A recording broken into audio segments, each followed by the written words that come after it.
ஆண்டவராக இயேசு கிறிஸ்துவின் நாமத்தினாலே நான் உங்களை யாவரையும் வாழ்த்துகிறேன். இன்னைக்கு நம்முடைய ஸ்டடி ஆஃப் சால்வேஷன்ல லாஸ்ட்டுக்கு முன்னாடி சாப்டர் 9th சாப்டர், லாஸ்ட் சாப்டரும் கூட இன்னைக்கே நம்ம முடிக்க போறோம் கர்த்தருக்கு சித்தமானால். சாப்டர் 9 என்னன்னு பார்த்தோம்னா நம்பிக்கை, உங்களுடைய ஃபெய்த். நம்மளுடைய ஃபெய்த் எப்படி, இதுதான் நம்மளுடைய ரட்சிப்பிற்கே ஒரு மூல ஆதாரமான ஒண்ணு. ஏன்னா விசுவாசத்தினாலே நீதிமான் பிழைப்பான் அப்படின்னு வசனம் சொல்லுது. இயேசு கிறிஸ்துவை விசுவாசிங்கள், அப்பொழுது நீயும் உன் வீட்டாரும் ரட்சிக்கப்படுவீங்கன்னு சொல்லி புதிய ஏற்பாட்டுல ரட்சிக்கப்பட போகிற புதிய ஏற்பாட்டு காலத்துல அப்போஸ்தலர்கள் எல்லாரையும் சொல்லி ரட்சிப்புக்குள்ள நடத்தின வார்த்தையும் அதுதான். அந்த வார்த்தையை தான் நம்ம என்ன பண்றோம், விசுவாசிக்கிறோம், பிலீவ் பண்றோம். சோ நம்பிக்கை அப்படிங்கிறது நம்மளுடைய ஃபெய்த், நம்மளுடைய விசுவாசமே உலகத்தை ஜெயிக்கிற ஜெயம் ஆண்டவராக இயேசு கிறிஸ்துவும் சொல்லியிருக்காரு. அப்படி இருக்கும்போது இந்த ஃபெய்த்னா என்ன, அதனுடைய டெஃபினேஷன் என்ன அப்படின்னு பார்த்தா, அதனுடைய வரையறைன்னு பார்த்தா, நம்பிக்கைங்கிறது வந்து ஒரு தனி நபருடைய செயல் மற்றும் அவருடைய மனப்பான்மை ஆகும். நான் என்னுடைய மனது ஒரு விஷயத்த நம்புறது அப்படிங்கிறது, என்னுடைய மனது ஒரு விஷயத்த ஏற்றுக்கொள்ளுகிறது, அது நடக்கும்னு நான் நினைச்சுக்கிட்டு இருக்கிறது அப்படிங்கிறத இங்கிலீஷ்ல பாத்தீங்கன்னா faith is that voluntary act and attitude of the individual whereby he places the weight of his need upon weight of his need upon அப்படின்னா இது வந்து ஒரு ப்ரியாரிட்டிங்கிற மாதிரி கூட நீங்க சொல்லலாம். எப்படின்னா நம்ம எப்பவுமே ஒரு குறிப்பிட்ட நபருக்கோ யாருக்கோ ஒரு அவைலபிலிட்டியா இருக்கணும், நம்ம எப்பவுமே அவங்களுக்கு அவைலபிளா இருக்கணும் அப்படிங்கிறது அது எதை காமிக்குது அப்படின்னா இட்ஸ் ப்ரியாரிட்டிஸ் இட்ஸ் மேட்டர்ஸ்.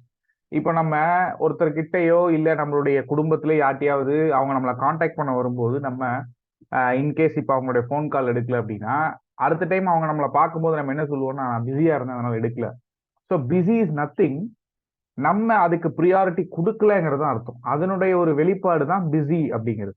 அப்போ இந்த இடத்துல ஒரு மனிதன் தன்னுடைய செயல்பாடு, தன்னுடைய மனப்பான்மை எதற்கு அதிகமான ஒரு ப்ரியாரிட்டிஸ் கொடுக்குறான், எங்க அவனுடைய தேவை அதிகமா இருக்குங்கிறத நினைக்கிறானோ அது மேல அதிகமான போக்கஸ் பண்றது தான் இந்த நம்பிக்கை, ஃபெய்த்.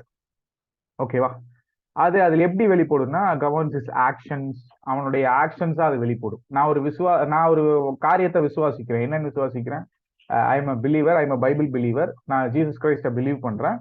அதை நான் என்னுடைய காரியத்துல எப்படி நான் ஆக்ஷன்ஸ்ல அதை கவர்ன் பண்றேன் அப்படின்னா, அது நிமித்தமா நான் என்ன பண்றேன், என்னுடைய விசுவாசத்தை நான் எனக்குள்ளேயே வச்சுக்கிட்டு நான் யாருக்கும் தெரியாத மாதிரி இருக்கிறது இல்லை, என்னுடைய விசுவாசத்தை நான் ப்ரொக்ளைம் பண்றேன். ஓப்பன் மீட்டிங்ல, இப்படி ஆன்லைன்ல என்னோட விசுவாசத்தை நான் என்ன பண்றேன், 1-on-1ல நான் ப்ரொக்ளைம் பண்றேன், மற்றவங்களுக்கு டீச் பண்றேன். இது என்ன ஆகுதுன்னா என்னுடைய ஆக்ஷன்ஸ்ல வெளிப்பாடு, அதுதான் என்னுடைய விசுவாசத்தினுடைய வெளிப்பாடு. ஓகேவா? இதன் மூலம் அவர் தனது தேவையின் எடையை ஒரு நம்பகமான பொருளின் மூலம் தனது செயல்களை நிர்வகிக்கிறார். வேதாகமத்துல உலகில் பொருள், கடவுள் மற்றும் தன்னார்வ செயல் அவரது வார்த்தையை கேட்டு நம்புவதன் மூலம் தூண்டப்படுகிறது. எபிரேயர் 11:1 பாத்தீங்கன்னா இதுக்கு முன்னாடி நிறைய இடத்துல விசுவாசத்தை பற்றின வசனங்கள் நிறைய இருக்கு. இப்ப நம்ம இந்த இடத்துல ஹீப்ரூஸ் சாப்டர் 11 verse 1 நீங்க பாத்தீங்கன்னா அதுல நம்ம என்ன பாக்குறோம், விசுவாசமானது, நம்மளுடைய விசுவாசம்னா என்ன, நான் ஏற்கனவே இந்த இதெல்லாம் நம்ம ஸ்டடி பண்ணியிருக்கோம். விசுவாசம்னா என்ன அப்படின்னு கேட்டா பைபிள் என்ன சொல்லுதுன்னா, விசுவாசமானது நம்பப்படுகிறவைகளின் உறுதியும் காணப்படாதவைகளின் நிச்சயமா இருக்கிறது அப்படின்னு வசனம் சொல்லுது. So what is faith? நம்பப்படுகிறவைகளின் உறுதியும் அப்படின்னா நீங்க என்ன பிலீவ் பண்றீங்க as a Christian, as a Jesus Christ believer and follower. நீங்க ஒரு விஷயத்த பிலீவ் பண்ணி தான் நீங்க என்ன பண்ணீங்க, கிறிஸ்டியானிட்டிக்குள்ள வந்தீங்க, ஆண்டவர் பின்னாடி வந்தீங்க. அப்போ நீங்க அதை என்ன பிலீவ் பண்றீங்க, நம்மளுடைய லைஃப்ங்கிறது இது ஒரு டெம்பரரி லைஃப், நமக்கு நித்திய ஜீவன் ஒன்று இருக்கு, அதை கொடுக்கிறவர் ஆண்டவராக இயேசு கிறிஸ்து. நம்ம என்னைக்கு இந்த உலகத்துல இருந்து ஆப்சென்ட் ஆகுறோமோ அதுக்கப்புறம் தான் நம்மளுடைய ட்ரூ லைஃப் என்ன ஆகுது, ஸ்டார்ட் ஆக போகுது. அதுக்கு இந்த உலகத்துல நம்ம என்ன பண்ணிட்டு இருக்கோம், நம்மளுடைய எலிஜிபிலிட்டி கிரைட்டீரியாவை நிர்ணயிக்கிறது தான் இப்ப நம்ம வாழக்கூடிய வாழ்க்கை. அப்ப இந்த உலகத்துல நம்ம வாழும்போது நம்ம இஷ்டத்துக்கு வாழ முடியாது. நம்ம எப்படி காடை ப்ளீஸ் பண்ணக்கூடிய ஒரு லைஃபை வாழணும், மற்றவங்க நம்மளை பார்க்கும்போது காட்ஸோட கிரேஸை ரெகக்னைஸ் பண்ற மாதிரி, அவரை நம்ம ரிஃப்ளெக்ட் பண்ற மாதிரி மற்ற ஜனங்களுக்கு, அந்த மாதிரி ஒரு வாழ்க்கையை நம்ம வாழணும்னு நம்ம என்ன பண்ணிட்டு இருக்கோம், வாழ்ந்துட்டு இருக்கோம். அப்போ விசுவாசமானது நம்பப்படுகிறவைகளின் உறுதி. நான் ஒரு விஷயத்த நம்புறேன், அதுல என்னால உறுதியா இருக்க முடியுது, ஸ்டாண்ட் ஸ்டில்லா அதுல நிக்கிறேன், ஸ்டாண்ட் ஃபோமா நிக்கிறேன், அது என்னோட ஒரு ஃபோர்ட்ரஸா இருக்கு. அதைத்தான் தாவீது சொல்றாரு, தேவன் என் ரட்சிப்பும் என் கேடகும் என் பலனும் என் கோட்டையுமானவர் அப்படின்னு தாவீது சொல்ற காரணம் என்னன்னா, he believes God, he believed யாவே. யாவே தேவன் தான் அவனை இம்மட்டும் வழிநடத்தி கொண்டு வராரு. அவனுடைய சங்கீதம் எடுத்து வாசிப்பாருங்க. அவனுடைய குடும்பத்துல எத்தனையோ பேர் அவனோட பலவான்களா இருந்த அவனுடைய சகோதரர்கள்லாம் புறந்தள்ளி விட்டு சாமுவேல் தாண்டவர் சொல்றாரு, இன்னொருத்தருக்கு அவனை போய் கூட்டு வர சொல்லுங்க. அவங்க அப்பாவே அவனை என்ன பண்ணல, தாவீத மதிக்கல, அவன்லாம் எதுக்கும் உதவ மாட்டான் அப்படிங்கிற ஒரு ஆளை போய் ஆண்டவர் அவருடைய கிருபையினால் என்ன பண்றாரு, தாவீதை கொண்டு வந்து அவனை ராஜாவை அபிஷேகம் பண்றாரு. இதெல்லாம் அக்னாலேஜ் பண்ண டேவிட் தான் என்ன பண்றாரு எப்பவுமே ஆண்டவருக்கு. சங்கீதத்தை எடுத்து நீங்க பாத்தீங்கன்னா அவனை துரத்துனாலும் சரி, அவன் பாவம் பண்ணாலும் சரி, சங்கீதம் 50-51 பாத்தீங்கன்னா பச்சைவாளோடு பாவம் பண்ணதுக்கு அப்புறம் அவன் பாடின சங்கீதங்கள் தான் அது. அதெல்லாம் அந்த சங்கீதத்தை அவன் நான் பாவம் பண்ணிட்டேன், தேவனுக்கு விரோதமா பாவம் பண்ணிட்டேன், உடனே அவன் என்ன பண்றான், தேவனோட ரீகன்சிலேஷன் ஆகிறத நம்ம பாக்குறோம். அப்போ he is a great example for faith. அவரு நீங்க ஓல்ட் டெஸ்டமெண்ட்ல எடுத்தா ஃபாதர் ஆஃப் ஆல் நேஷன்ஸ் யாரு, ஆபிரகாம். ஆபிரகாம் தான் விசுவாசத்தினுடைய தகப்பன்னு பைபிள் சொல்லுது. அப்ப இந்த விசுவாசத்தினுடைய தகப்பன்னு ஆபிரகாம் சொல்லும் போது ஆபிரகாமுடைய வாழ்க்கையில நீங்க எடுத்து பாத்தீங்கன்னா எல்லாமே it's not like going on and on to onwards upwards, அப்படி கிடையாது. அவரோட லைஃப் எப்படி இருந்துச்சு, அப்ஸ் அண்ட் டவுன்ஸ். அவர் அங்கிருந்து கிளம்பும் போது தன்னுடைய விசுவாச பாதையில தான் அறிந்திராத ஒரு தெய்வம் சொல்லுது, நீ இங்கிருந்து உன்னுடைய தாயையும் தகப்பனையும் உன் சொந்த தேசத்தையும் விட்டு நான் காமிக்கிற தேசத்துக்கு போன்னு சொல்லி அனுப்புறாரு ஒரு தெய்வம். அந்த தெய்வத்தோட சத்தம் மட்டும் கேட்கிறாரு, யாருன்னு தெரியாது. ஆபிரகாமே எங்கதான் இருக்காரு, ஊருங்கிற ஒரு பட்டணத்துல இருக்கக்கூடிய புறஜாதி தான் அவரு. ஆபிரகாமே ஒரு புறஞ்சாதியை தான் ஆண்டவர் எடுத்து தனக்குள்ள வரக்கூடிய ஒரு இஸ்ரவேலர் சந்ததி அது மூலமா கொண்டு வர்றார். அப்ப ஆபிரகாம் வந்து அவர் தான் இஸ்ரவேலன்லாம் கிடையாது. ஆபிரகாமே ஒரு புறஜாதி தான் ரசிக்கப்படுறதுக்கு முன்னாடி, புரிஞ்சா? ஊர் பட்டணமே ஒரு புறஜாதி பட்டணம் தான். அங்கிருந்து ஒரு மனிதனை தேர்ந்தெடுக்கிறார் ஆண்டவர், புறஜாதியான ஆபிரகாம் எடுத்து ஆபிரகாமா மாத்துறார். அந்த ஆபிரகாம் மூலமா தான் இஸ்ரவேலருடைய 12 கோத்திரங்கள் யார் மூலமா வருது, ஆபிரகாம், ஐசக், ஜேக்கப். அவங்க இந்த இதுல வர்றதுதான் ஜேக்கப் தான் அந்த 12 கோத்திரங்கள். அப்போ விசுவாசத்தினுடைய தகப்பனாகிய ஆபிரகாமினுடைய விசுவாசம் எப்படி இருந்துச்சு, 75 இயர்ஸ்ல ஆண்டவர் என்ன பண்றாரு, he made a covenant with him and he believed God. அந்த கவனன்ட் அவர் என்ன பண்றாரு, பிலீவ் பண்றாரு. God has promised me, என்னது, எனக்கு ஒரு சன்னை கொடுப்பேன் அப்படின்னு சொல்லியிருக்காரு அப்படின்னா. ஆனா 25 இயர்ஸ் ஒண்ணுமே நடக்கல. 25 இயர்ஸ் நம்ம இங்க வச்சு பார்த்தோம் அப்படின்னா நம்ம வாழ்க்கையில ஆண்டவர் என்ன பண்ணிருக்காரு, நிறைய ப்ராமிஸ் கொடுத்துருக்காரு. நம்மளோட இன்டர் கனெக்ட் ஆகி ஆண்டவர் என்ன பண்றாரு, நம்மளோட கூட தனியா நிறைய ப்ராமிசஸ் பண்ணியிருக்காரு. இது எல்லாமே நம்ம வெயிட் பண்ணக்கூடிய அந்த காலம் வந்து நிறைய இப்போ வந்து எதுவுமே பிரெட் அண்ட் பட்டர் கிடையாது. அந்த ஜேர்னி வந்து it's not bed of roses. So ரொம்ப இட்ஸ் நாட் பிளசன்ட்ஃபுல் வேஸா இருக்காது உங்களுக்கு எப்பவுமே. காட்ஸ் வில் அப்படிங்கிறது வந்து it's not always pleasantful, but it's fruitful. நம்ம இருக்கக்கூடிய அந்த ஜேர்னி, நம்ம போயிட்டு இருக்கக்கூடிய நம்மளுடைய ப்ராமிஸ் ஆண்டவர் என்னதான் நமக்கு பண்ணியிருந்தாலும், இந்த உலகத்துல வர்ற டிஸ்ட்ராக்ஷன்ஸ், நம்மளுடைய சர்க்கம்ஸ்டன்சஸ் அண்ட் நமக்கு இருக்கக்கூடிய நிறைய பிரச்சனை, இது எல்லாமே பார்க்கும்போது நமக்கு என்ன ஆயிருதுன்னா ஈஸியா ஃபெட்டப் ஆயிடுறோம். ஆண்டவர் நம்ம கிட்ட என்ன பேசினாரு அப்படிங்கிறத மறந்துடுறோம். ஏன்னா நம்மளுடைய மைண்ட், ஏற்கனவே நான் சொல்லியிருக்கேன், நமக்குள்ள 2 வகையான பிரமாணம் இருக்குது. ஒன்னோடு ஒண்ணு மோதிக்குது, ஒன்னோடு ஒண்ணு என்னவா இருக்கு, சண்டை போடுது. மாம்சத்தின் பிரமாணம், ஆவியின் பிரமாணம்னு 2 இருக்கு. அப்படி இந்த பேட்டில் ஆஃப் மைண்ட் நமக்குள்ள ஓடிட்டே இருக்கிறதுனால, அது மாத்திரம் இல்ல, நமக்குள்ள என்ன இருக்கு, ஸ்பிரிச்சுவல் வார்ஃபேர் நடந்துகிட்டே இருக்கிறதுனால நம்ம ஈஸியா என்ன ஆயிடுவோம், நம்மளுடைய பிலீவ்ல இருந்து, நம்மளுடைய ஃபெய்த்ல இருந்து டக்குன்னு பேக் ஸ்லைட் ஆகிறதுக்கு ஏகப்பட்ட சான்சஸ் இருக்கு. அதனாலதான் ஆபிரகாமினுடைய ஃபெய்த் ஜர்னி எடுத்து பாத்தீங்கன்னா நிறைய இடத்துல பேக் ஸ்லைடிங் ஆயிருப்பாரு. Still Bible calls him as a father of all nations. என்னென்னமோ சொல்லுது பைபிள், அதை நம்மளும் பிலீவ் பண்றோம். ஆனா அவருடைய விசுவாச பாதை எடுத்து பாத்தீங்க அப்படின்னா, சாரால கூட்டிட்டு போகும்போது சாரா கிட்ட சொல்றாரு, என்னன்னு பொய் சொல்றாரு, நான் உன்னுடைய சகோதரன்னு சொல்லு அப்படின்னு. என்ன அர்த்தம்னா, ஆண்டவர் அவரை நான் வந்து உன்னை பூரண வயதுல தான் நீ மரணம் அடையவ, ஒரு பையனை உனக்கு கொடுக்க போற, உனக்குள்ள ஜாதிகள் பெருகும்னா சொன்னதை மறந்துட்டு அந்த ஊர் வழியா போகும்போது அந்த ராஜா இவனை ஆபிரகாம கொன்றுவேன்னு சொல்லி தன் மனைவி கிட்ட என்னன்னு சொல்றாரு, என்ன சகோதரன்னு சொல்லுன்னு சொல்லி இந்த மாதிரி நிறைய விஷயங்கள் நடந்திருக்கு. புரிஞ்சா? அப்போ இந்த மாதிரி ஆண்டவருடைய சத்தத்தை கேட்டு நடக்கிறவங்க தான் நம்மளும். ஆண்டவருடைய சத்தத்தை கேட்டுதான் இந்த சால்வேஷனுக்குள்ள வந்தோம். ஆனா இந்த போற வழி ஆபிரகாம் மாதிரி நமக்கும் எப்படிதான் இருக்கு. ஆபிரகாம்க்கு எப்படி அங்க பஞ்சம் வந்ததோ அதை பார்த்துட்டு அவர் எகிப்துக்கு ஓடினார், அதே மாதிரி நம்மளுடைய லைஃப்லயும் நம்ம என்னதான் ஸ்பிரிச்சுவல் லைஃப்ல இருந்தாலும் நம்ம என்னதான் ஆண்டவரோடு நெருங்கி நடந்துகிட்டு இருந்தாலும் நம்ம லைஃப்ல இந்த பஞ்சமோ இயற்கை சீற்றமோ அஃபெக்ட் ஆகாதுன்னு எந்த ப்ராமிஸுமே ஆண்டவர் கொடுக்கல. உலகத்தில் உங்களுக்கு உபத்திரவம் உண்டு, ஆனாலும் என்ன பண்ணுங்க, திடன் கொள்ளுங்கள், நான் உலகத்தை ஜெயித்தேன்னு ஆண்டவர் சொல்றார். சோ அதை வச்சுக்கிட்டு நம்ம என்ன நம்ம கிறிஸ்டியானிட்டிக்குள்ள ஆண்டவரோடு கரெக்டா இருந்தோம்னா நமக்கு எந்த பாடும் வராது அப்படிங்கறதெல்லாம் அது பொய்க்காது. அதை யாரும் நம்ப முடியாது. இன்னைக்கு பேசக்கூடிய இத ஒரு பெரிய ஒரு விஷயமா பேசக்கூடிய ஹைப்பர் கிரேஸ் ப்ரீச்சர்ஸ் எல்லாம் கேட்கறவங்களுக்கு நல்லா இருக்கும், உட்கார்ந்து கேட்டுக்கிட்டே இருப்பாங்கிறக்காக பேசலாமே தவிர இது டசன்ட் ஒர்க். இது உங்களுக்கு அந்த மாதிரி நம்மளுடைய லைஃப் ஒர்க் ஆகாது. எப்பவுமே நம்ம லைஃப் மேலேயே போகாது. இட்ஸ் லைக் அ ஸ்விங், மேல கீழே தான் நம்மளுடைய வாழ்க்கை இருக்கும். ஏன் எக்ஸாம்பிள் நீங்க நம்மளுடைய ஆண்டவர் படைத்த இந்த உலகத்தினுடைய சீதோஷ்ண நிலை காலநிலை மாற்றங்களை எடுத்து பாருங்களேன்.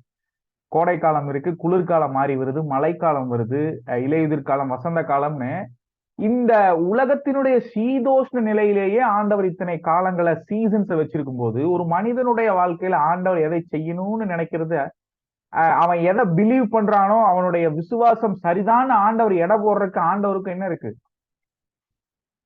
ஆண்டவருக்கு என்ன இருக்கு? ஆண்டவர் தான் நம்மளை படைச்சிருக்காரு, அவருக்கு எல்லா இதுமே இருக்கு. அவர் நம்மளை டெஸ்ட் பண்ண நினைச்சா எப்ப வேணா டெஸ்ட் பண்ணலாம். ஆபிரகாமை டெஸ்ட் பண்ணாரு, ஜோசப்பை டெஸ்ட் பண்ணாரு. ஜோசப்பை டெஸ்ட் பண்ணி எவ்வளவு வருஷம் ஜோசப் சிறையில இருந்தாருன்னு நமக்கு தெரியும். அதுக்கப்புறம் அவருடைய முடிவு எப்படி இருந்துச்சு, எவ்வளவு மகிமையா இருந்ததுன்னு நம்ம இன்னைக்கு படிச்சுட்டு தான் இருக்கும். ஸோ எதுக்காக இதெல்லாம் சொல்ல வர்றேன், ஏன் ஆஃப் டாபிக் போறேன் அப்படின்னா, உங்களுக்கு ஒரு புரிதல் வேணும். விசுவாசம்னா என்னன்னா, நான் ஒரு விஷயத்த நம்புறேன், நான் நம்பப்படுகிறவங்க உறுதியும், ஆனா நான் அதை பார்த்தது இல்லை, அது ஏற்கனவே என் கண்ணு முன்னாடி நடந்தது இல்லை, அந்த நம்புற விஷயம் நடக்கிற மாதிரி எந்த சூழ்நிலையும் இல்லை, ஆனாலும் ஸ்டில் ஐ பிலீவ் தட். நான் இப்பவும் அதை நம்பிட்டு இருக்கேன், அது ஒரு நாள் நடக்க போகுது அப்படின்னா அதுதான் விசுவாசம். ஸோ அதுதான் ஃபெய்த்.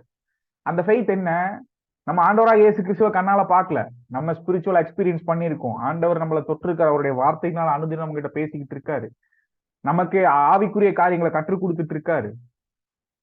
அப்படியெல்லாம் ஆண்டவர்கிட்ட பேசுறோம், உறவாடிட்டு இருக்கோம். ஆனா ஆண்டவர் என்ன சொல்றாரு, நான் சீக்கிரம் திரும்பி வர போறேன், உங்களெல்லாம் என்னோடு கூட கொண்டு வந்து வைத்துக் கொள்ள போறேன், நீங்க எல்லாம் என்னோடு கூட என்ன பண்ண போறீங்க, 1000 வருஷ அரசாட்சியில என்னோடு கூட வலது பாரிசத்துல உட்கார போறீங்க. என்னுடைய தன்மை, எனக்கு இருக்கக்கூடிய கடவுளுக்கு இருக்கக்கூடிய ஒரே தன்மை என்னது, அவர் ஆதியும் அந்தமும் ஆனவர். அவருக்கு டைம் பிரேம் கிடையாது, அவர் காலத்திற்கு சமயத்திற்கு அப்பாற்பட்டவர். புரிஞ்சா, உலக தோற்றத்திற்கு முன்புல இருந்தே அவர் இருக்காரு. அவருக்கு தொடக்க புள்ளி இல்ல, முடிவு புள்ளி இல்ல. அப்பேற்பட்டதான ஒரு விஷயத்தை ஆண்டவர் என்ன பண்ணார், நம்மளை இம்மார்டல் ஆக்க போறார், நம்மளையும் அவரை போலவே மாத்த போறார். எப்படி, மரணமே இல்லாத ஒரு வாழ்க்கையை தருவேன்னு சொல்றார். அப்போ இது வரைக்கும் யாருக்கும் நடந்து நம்ம பார்த்தது இல்லை. ஏன்னா இந்த உலகத்தில் வந்தவர்கள் எல்லோருமே என்ன பண்ணிருக்காங்க, ஜனங்கள் போகிற வழியின்படியே போயிருக்காங்க.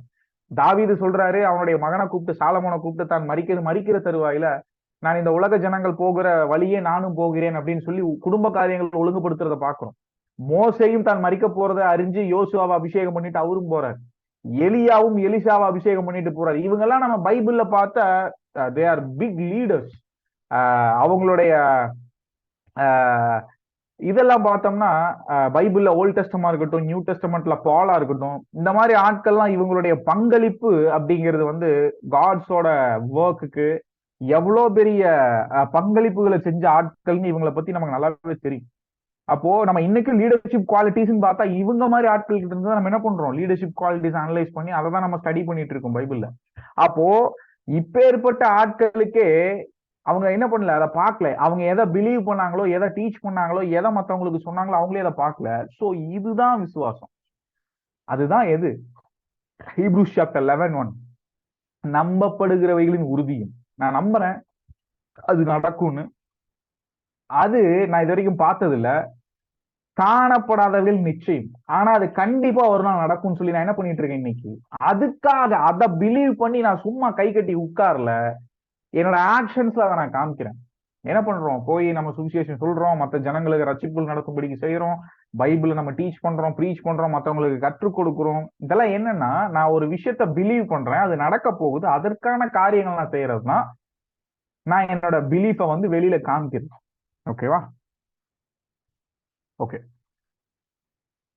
விசுவாசம் எவ்வாறு செயல்படுகிறது என்பதை வேதம் நமக்கு காட்டுகிறது.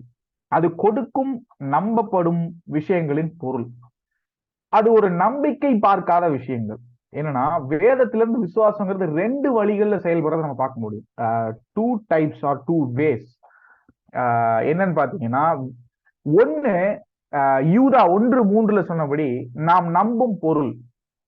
நம்ம எதை விசுவாசிக்கிறோமோ அதை குறித்து யாராவது நம்ம கிட்ட கேள்வி கேட்க வரும்போது சாந்தத்துடனும் வணக்கத்துடனும் அவர்களுக்கு என்ன பதில் சொல்லும்படிக்கு நம்மளுடைய வாயில ஆண்டவருடைய வார்த்தை எப்படி இருக்கணும்? சாரம் நிறைந்ததா இருக்கணும், உப்பு நிறைந்ததா இருக்கணும்.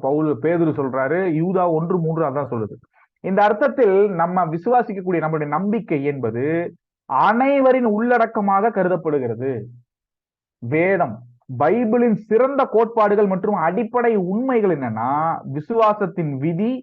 இதை புறநிலை நம்பிக்கை என்று அழைக்கலாம். அப்போஸ்தலர்கள் 24:24 எடுத்துக்கோங்க. அப்போஸ்தலர் ஆக்ட்ஸ் ஆஃப் அப்போஸ்டல்ஸ் 24:24. சில நாளைக்கு பின்பு ஃபெலிக்ஸ் யூத ஸ்திரீயாகிய தனது மனைவி துருசில்லாவுடனே கூட வந்து பவுலை அழைப்பித்து, ஏன்னா அப்ப பவுல் என்னவா இருக்காரு? கட்டப்பட்டு இருக்காரு, சிறைச்சாலையில் இருக்காரு.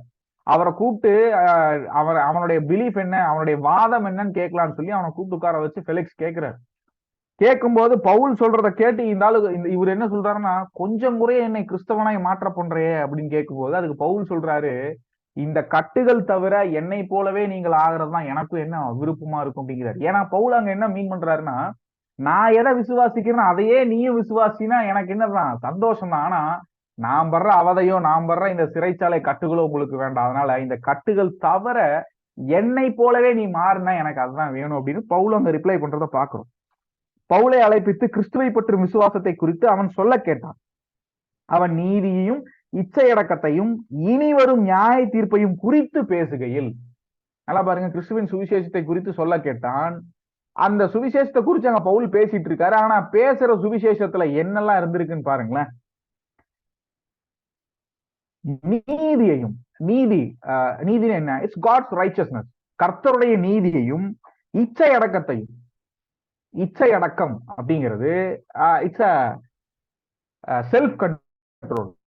எப்படி பாவத்தை மேற்கொண்டு நம்ம ஜெயிக்கிறதுங்கிறத குறிச்சும், அந்த இச்சை அடக்கத்தை எப்படி நம்ம பிராக்டிஸ் பண்றதுங்கிறது குறிச்சும் அதை பத்தி பேசியிருக்காரு. இனி வரும் நியாய தீர்ப்பு, அப்படி இல்லாமல் இருக்கக்கூடிய ஜனங்களுக்கு வரக்கூடிய நியாய தீர்ப்பை குறித்து சுவிசேஷமா அறிவிக்கும் போது அவன் என்னாச்சாமா, அந்த ஃபெலிக்ஸ் இயேசுவை அறியாத ஆள், விசுவாசிக்காத ஆள், பயந்துட்டான். பயந்து போய் இனிமேல் அதை கேட்கறக்கு அவனுக்கு இது இல்ல. ஃபெலிக்ஸ் பயமடைந்து, இப்போது நீ போலாம், இதுக்கு மேல இதை பத்தி பேசாத, நான் அப்புறம் கேட்கிறேன் அப்படின்னு சொல்லி அவனை அனுப்பி விட்டான். அப்போ இன்னைக்கு நம்ம அறிவிக்கக்கூடிய சுவிசேஷத்துல என்ன இருக்கு?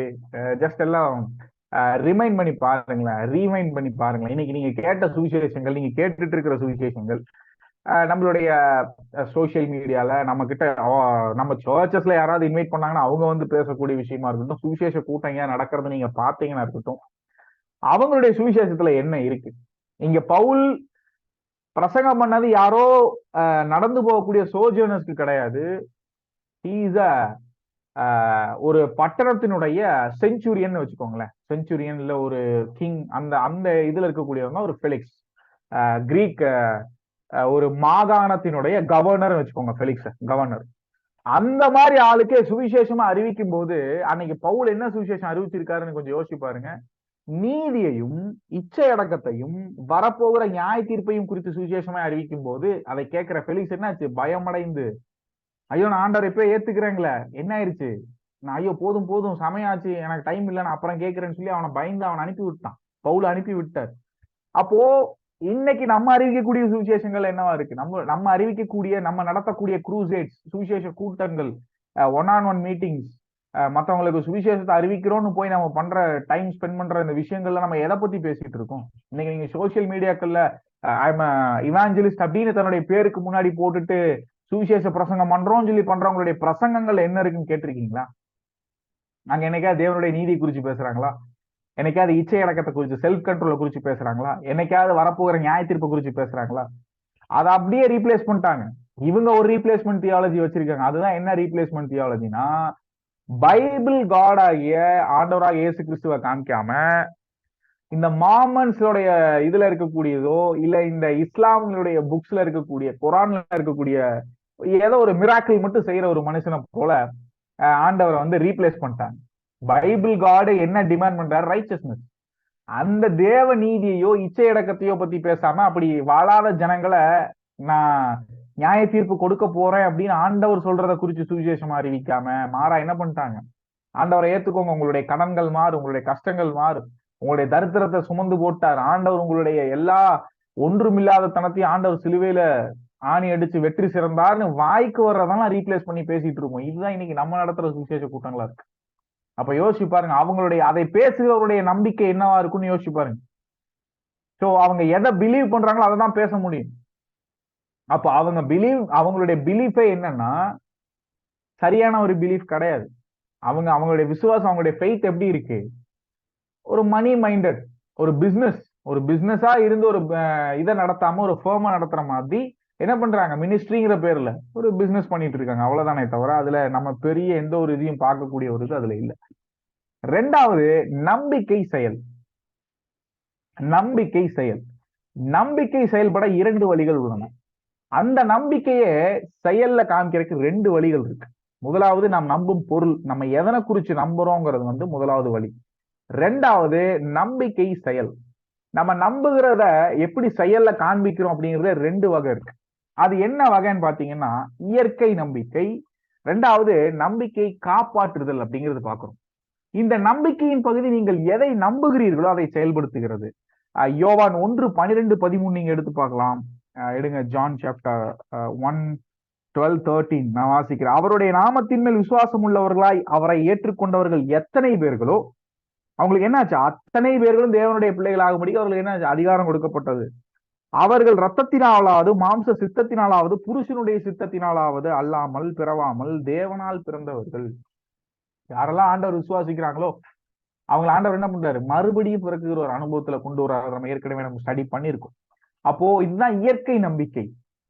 இந்த நம்பிக்கையை காப்பாற்றுதல் அப்படிங்கிற ஒரு பகுதியில இந்த விசுவாசத்தின் மூலம் விசுவாசி கிறிஸ்துவுக்கு உறுதியளிக்கிறார். நம்ம இந்த விசுவாசத்தை செய்யறோம், ஒரு காரியத்தை விசுவாசிக்கிறோம், அதை கிறிஸ்துவுக்கு நம்ம என்ன பண்றோம்? உறுதியளித்து கொடுக்குறோம். இதுதான் என்னுடைய விசுவாசம் அப்படின்னு சொல்லி கிறிஸ்துவுக்கு உறுதியளிக்கிறோம். நம்ம ஸ்வேர் பண்றோம். அது என்ன விஷயம் அப்படின்னு பாத்தீங்கன்னா, 2 Timothy chapter 1:12. Yes, 2 Timothy chapter 1:12 எடுத்துக்கோங்களேன். 2 தீமோத்தி சாப்டர் 1:12 நான் வாசிக்கிறேன் பாருங்களேன். verse 12, என்னை பலப்படுத்துகிற நம்முடைய கர்த்தராகிய இயேசு கிறிஸ்து என்னை உண்மையுள்ள என்று எண்ணி இந்த ஊழியத்திற்கு ஏற்படுத்தினபடியால் அவரை என்ன பண்றேன்? ஸ்தோத்தரிக்கிறேன். இது பால் சொல்றது. தீமோத்தேயுக்கு எழுதுகிற நிருபத்துல பவுல் சொல்றாரு, நம்மளுடைய நம்பிக்கை, இயற்கையான நம்பிக்கை என்ன? நம்ம ஆண்டவரை விசுவாசிக்கும் போது நம்மளுடைய பழைய பாவ வாழ்க்கையை கலைந்து போட்டு நம்மளை என்ன பண்றாரு? அந்த விசுவாசத்தை கொண்டு ஆண்டவர் நம்மளை நீதியா எண்ணி அவருடைய நீதியை நமக்கு அக்கௌண்ட்ல டிரான்ஸ்பர் பண்ணி நம்ம அக்கௌண்ட்ல இருக்கக்கூடிய பாவத்தை இயேசு கிறிஸ்துடைய அக்கௌண்ட்ல டிரான்ஸ்பர் பண்ணி அவரை பாவமாவும் நம்மள நீதிமானாவும் மாத்திடுறாரு. அது இயற்கை நம்பிக்கை. இரண்டாவது, நம்பிக்கையை காப்பாற்றுதல் அப்படிங்கிற ஒரு படிநிலையில என்ன நடக்குது? 2 தீமோத்தேயு 1:12 பவுல் சொல்ற மாதிரி, என்னை உண்மை உள்ளவன்று எண்ணி, நம்ம என்னைக்கு ஆண்டவரை விசுவாசிக்கிறோமோ, ஆண்டவரை ஏற்றுக்கொள்ளுகிறோமோ, அன்னைக்கு ஆண்டவர் நம்மளை என்னவா என்றாரு? உண்மை. நம்ம உண்மை உள்ளவர்கள், நம் நீதிமான்கள். நம்மள ஆண்டவர் என்னவா நினைக்கிறாரு? இனிமே நீதியின் பாதையில இவன் நடப்பான், என்னை விசுவாசிக்கிறான், என்னுடைய பிள்ளை பாவம் செய்ய மாட்டான். ஆண்டவர் என்ன பண்ண? நம்மள உண்மை உள்ளவன்று நம்பி நம்ம கையில இந்த ஒரு ஊழியத்தை கொடுக்குறாரு. ஒரு ஊழியம்னா ஏதோ பிரசங்கம் பண்றதுதான் ஒரு ஊழியம், ஏதோ டீச்சிங் பண்றதுதான் ஒரு ஊழியம் அப்படின்னு இல்ல. நம்ம ஒவ்வொருத்தர் கையிலயும் ஒரு ஊழியத்தை ஆண்டவர் கொடுத்திருக்காரு. என்ன? சுவிசேஷ ஊழியம். அதான் பவுல் சொல்றாரு, சமயம் வாய்த்தாலும் வாய்க்காவிட்டாலும் என்ன பண்ணு? சுவிசேஷத்தை பிரசங்கம் பண்ணு. நான் இது எனக்கு பிடிச்சு செய்யறனோ இல்லையோ, இதுதான் என் சுவிசேஷம் அறிவிப்பது என் மேல் விழுந்த கடமைன்னு பவுல் சொல்றாரு. அது பவுல் மேல் விழுந்த கடமை மாத்திரம் அல்ல, நம்ம அனைவர் மேலும் விழுந்த கடமை. யாரெல்லாம் ரட்சிப்புக்குள்ள நம்ம விசுவாசத்தினால வந்து இந்த பாதையில போய்கிட்டு இருக்குமோ, நம்ம அனைவருக்கும் சுவிசேஷத்தை அறிவிக்க வேண்டும் என்கிறதான கடமை என்ன இருக்கு? நம்ம மேல கண்டிப்பா இருக்கு. ஓகேவா? அதுதான் நம்மளுடைய ரட்சிப்பை காப்பாற்றுறது. என்னன்னா, நம்ம நீதிமான் ஆக்கிறார் ஆண்டவர். ஆனா நம்ம நீதிமானா நம்மளுடைய நிலையில இருக்கணும் அப்படின்னா நீதியின் கிரியைகளை செய்யும். புரிஞ்சு? அதுதான் நம்மளுடைய நம்பிக்கையை காப்பாற்றுறது. விசுவாசத்தை காப்பாற்றுவது என்பது கிறிஸ்துவின் மூலம் மனிதனுக்கு என்ன இருக்கு? நீட்டிக்கப்பட்ட கடவுளின் ரட்சிப்பை அறிவு, உணர்ச்சிகள் மற்றும் விருப்பத்தால் ஏற்றுக்கொள்வது. அதை எப்படி நம்ம காப்பாற்ற முடியும்னா, நமக்கு கிறிஸ்துவின் மூலம் வந்த அவரை அறிகிற அறிவு, உணர்ச்சி, நம்மளுடைய எமோஷன்ஸ் மற்றும் விருப்பத்தால் ஏற்றுக்கொள்வது. ஏற்கனவே நான் சொல்லியிருக்கேன் ஃப்ரீ வில். ரட்சிக்கப்பட்டவங்க பாவம் செய்ய மாட்டாங்க அப்படின்னு சொல்ல முடியாது. ரட்சிக்கப்பட்டவங்களும் பாவம் செய்ய முடியும். ஆனா நம்ம ஏன் செய்ய மாட்டேங்கிறோம்? நமக்கு ஏன் பாவத்துல ஒரு சாட்டிஸ்பாக்சன் இல்ல, ஏன் பாவத்தை செய்யணுங்கிறது வந்து அன்பிளசண்டா நமக்கு தோணுது? ஏன்னா நம்ம கிறிஸ்துவுக்கு என்ன பண்ணப்பட்டிருக்கோம்? சாட்சி கொடுத்திருக்கிறோம், கையெழுத்து கொடுக்கப்பட்டிருக்கிறோம். என்னன்னு? நான் இனிமேல் கிறிஸ்துவின் அடிமை, எனக்குள் வாழ்வது யாரு? இனி நான் அல்ல, கிறிஸ்துவே எனக்குள் ஜீவிக்கிறார். நான் என்னுடைய சுயத்தை என்ன பண்ணிட்டேன்? என்னுடைய பழைய வாழ்க்கைய அந்த சிலுவையில நான் அரைஞ்சிட்டேன். இனிமேல் ஜீவிப்பது நான் அல்ல, கிறிஸ்துன்னு சொல்லி நம்ம என்ன பண்றோம்? ஆண்டவருக்கு ஒரு சாட்சி கொடுத்திருக்கிறோம். அப்ப அவரை நம்ம ப்ளீஸ் பண்ற மாதிரியான வாழ்க்கையை வாழணும் தான் நம்ம வாழ்ந்துட்டு இருக்கிறோம். அதனாலதான் என்ன ஆகுது? நம்மளுடைய விருப்பத்தால் நம்ம ஏற்றுக்கொள்ளுகிறோம். என்ன ஆகுது? ஃப்ரீ வில்லோட ஆண்டவருக்கு நம்ம உண்மையா வாழணுங்கிற எண்ணம் நமக்குள்ள தானா வர காரணம். பாவம் செய்யலான்னு ஒரு விருப்பம் இருக்கு, ஆண்டவருக்கு உண்மையா இருக்கணும்ன்ற ஒரு விருப்பம் இருக்கு. பாவத்தை நம்ம புறந்தள்ளி இச்சை அடக்கத்தை பிராக்டிஸ் பண்ணி நம்ம என்ன பண்றோம்? ஆண்டவருக்காக ஓடுறோங்கிறதே வந்து என்னதான்? சுய விருப்பம். இது ஒரு ரொம்ப பெரிய ஒரு ரோலை நமக்குள்ள என்ன ஆகுது? ஒரு ஒரு விஷயத்த இது வந்து ரொம்ப ஒரு பெரிய ஒரு ரோல் பிளே பண்ணுது. நம்பிக்கைக்கான அடித்தளம் என்ன அப்படின்னு பாத்தீங்கன்னா, விசுவாசத்திற்கான அடித்தளம் என்ன அப்படின்னா, முதலாவது இந்த அறிவு, உணர்ச்சி, விருப்பமான சுய விருப்பம் அப்படிலாம் பார்த்தோம்ல. இதுல அறிவுல நம்ம பார்க்கும்போது நம்பிக்கை குருட்டுத்தனமான நம்பிக்கை அல்ல. நம்ம விசுவாசிக்கிறது ஏதோ கண்ணை மூடிட்டு நம்ம ஏதோ அப்படியே போற மாதிரி கிடையாது. பிளைண்டா நம்ம யாரையும் நம்பிட்டு போற மாதிரி இல்லை. நம்மளுடைய நம்பிக்கைங்கிறது, விசுவாசங்கிறது குருட்டு நம்பிக்கை அல்ல. அது ஒரு பதிலை உருவாக்கும் நம்பிக்கையில் இருட்டில் ஒரு பாய்ச்சல் அல்ல. ஏதோ கண்ணை இந்த கிராமங்கள்ல இன்னைக்கும் கூட நிறைய பேர் சொல்லுவாங்க, குருட்டு பூனை விட்டத்துல பாய்ஞ்ச மாதிரின்னு சொல்லுவாங்கல்ல. அந்த பூனையே குருடு, ஆனா அது எப்படி விட்டத்துல பாயுது, அங்க என்ன இருக்குன்னு தெரியாம எப்படி பாஞ்சு போய் ஏற பாக்குது அப்படிங்கிற மாதிரியான ஒரு பொருள் கொண்டதுதான் அந்த வார்த்தை. அப்ப அந்த மாதிரி நம்மளுடைய நம்பிக்கை இல்லை. குருட்டு பூனை விட்டத்துல பாஞ்ச மாதிரி நம்ம என்ன பண்றது இல்ல, சும்மா கண்ணை மூடிட்டு போய் காலம் விடுறது இல்ல, ஆழம் தெரியாம காலை விடுறது இல்ல. நம்மளுடைய நம்பிக்கையினுடைய ஆழம் என்ன நமக்கு தெரியும். நம்மளுடைய நம்பிக்கையினுடைய ஆழம் என்ன? கர்த்தராகிய இயேசு கிறிஸ்து அவருடைய 2ஆம் வருகை. அதுதான் நம்மளுடைய நம்பிக்கையினுடைய ஆழம். நம்ம என்ன பண்ண போறோம்? நம்ம நித்திய ஜீவனை பெற்றுக்கொள்ள போகிறோம்ங்கிற நம்பிக்கை உடையவர்களாக தான் நம்ம என்ன பண்ணிட்டு இருக்கோம்? அறிஞ்சவர்களான காரியத்தை செய்யணும். அந்த அறிவு, கிறிஸ்துவை பற்றின அறிவு நமக்குள்ள இருக்கு. நம்பிக்கை சிறந்த ஆதாரத்தின் மீது தங்கியுள்ளது. சரியான ஒரு ஆதாரத்தின் மீது தங்கியுள்ளது. அந்த ஆதாரம் நமக்கு என்ன? என்ன நமக்கு ப்ரூஃப்? நம்ம நம்புறது உண்மைதாங்கிறது என்ன நமக்கான ப்ரூஃப்? அதுதான் ஆண்டவருடைய நமக்கு ஆண்டவருக்கு இருக்கக்கூடிய ஒரு ரிலேஷன்ஷிப். இந்த ரிலேஷன்ஷிப் தான் ப்ரூஃப். ஆண்டவர் வந்து அப்படி யாருக்கிட்டையும் போய் டெய்லியும் போய் நீங்க எல்லாம் ஒரு ஒண்ணும் இல்ல, மற்ற புறமதஸ்தர்கள்ட்ட போயிட்டு உங்க தெய்வம் உங்ககிட்ட பேசுதா, எப்படி பேசுச்சு, என்ன பண்ணுச்சு அப்படின்னு சும்மா கேட்டு பாருங்க. சும்மா ஒரு இன்ட்ராக்டிங் செஷன் மாதிரி அப்படியே கேலியோ கிண்டலோ பண்ணாம சும்மா உண்மையா அவங்க கிட்ட சொல்லி, எனக்கு வந்து உங்களுடைய ஸ்பிரிச்சுவல் லைஃப் எப்படி இருக்கு, நீங்க வந்து உங்களுடைய வழிபாட்டு முறை எப்படி இருக்கு, நீங்க இவ்வளவு பண்றீங்க, உங்க தெய்வம் உங்களோட பேசுதா, நீங்க உங்க தெய்வத்தோட எப்படி பேசுறீங்க, எப்படி கனெக்ட் ஆகுறீங்க அப்படின்னு அவங்க கிட்ட கொஞ்சம் இன்டலெக்சுவலாவும் ஸ்பிரிச்சுவலாவும் கேளுங்க. அப்ப அவங்களுடைய வாத முறைமை எல்லாம், அவங்க சொல்லக்கூடிய விஷயம் எல்லாம் நம்மள வந்து நகைக்கத்தான் வைக்கும். எப்படின்னா, நம்மளுடைய தெய்வம் நம்ம டெய்லி பைபிள் எடுத்து ஸ்டடி பண்ணும்போது ஆண்டவர் பைபிள்ல இருந்து நம்மளுடைய பிரச்சனைக்கான தீர்வையும், நம்ம கலக்கத்துல இருக்கக்கூடிய விஷயங்களையும் நம்ம காண்பிக்கிறார். எது நம்மளை நெருட பண்ணுதுங்கிற விஷயத்தையும் காமிக்கிறாரு. நம்ம என்ன பண்ணணும், எப்படி ஆக்ட் பண்ணணும்கான வழியை காண்பிக்கிறாரு. நம்ம ஒரு விஷயத்த சிந்திச்சுட்டு இது எப்படியாய் முடியுமோ அப்படிங்கும் போது ஆண்டவர் வேதத்திலிருந்து நமக்கு அதற்கான பதில்களை டெய்லியும் 10 தடவை இல்ல 100 தடவை நம்ம படிக்கும் போது நம்ம கிட்ட பேசிட்டே தான் இருக்காரு. ஆனா அந்த ஜனங்கள்லாம் இவ்வளவு வைராக்கியமா இருக்காங்க, எல்லாம் பண்றாங்க. ஆனா நம்ம கிட்ட பேசுற மாதிரி அவங்களுடைய தெய்வம் ஒரு தடவை கூட அவங்க கிட்ட பேசாது. நல்லா யோசிச்சு பாருங்க. அவங்களுடைய அவங்க தெய்வங்களுடைய அவங்க இருக்கக்கூடிய நிலையெல்லாம் கேட்டு பாருங்க. பார்க்கும்போது உங்களுக்கே தெரியும் நம்ம ஹவு பிளஸட் வி ஆர் அப்படின்னு. நம்ம எவ்வளவு ஆசீர்வதிக்கப்பட்டவங்க. ஏன்னா இந்த அண்ட சராசரத்தையும் படைச்சவர் என்ன பண்ணிட்டு இருக்காரு? அனுதினமும் நம்ம கிட்ட பேசிட்டு இருக்காரு.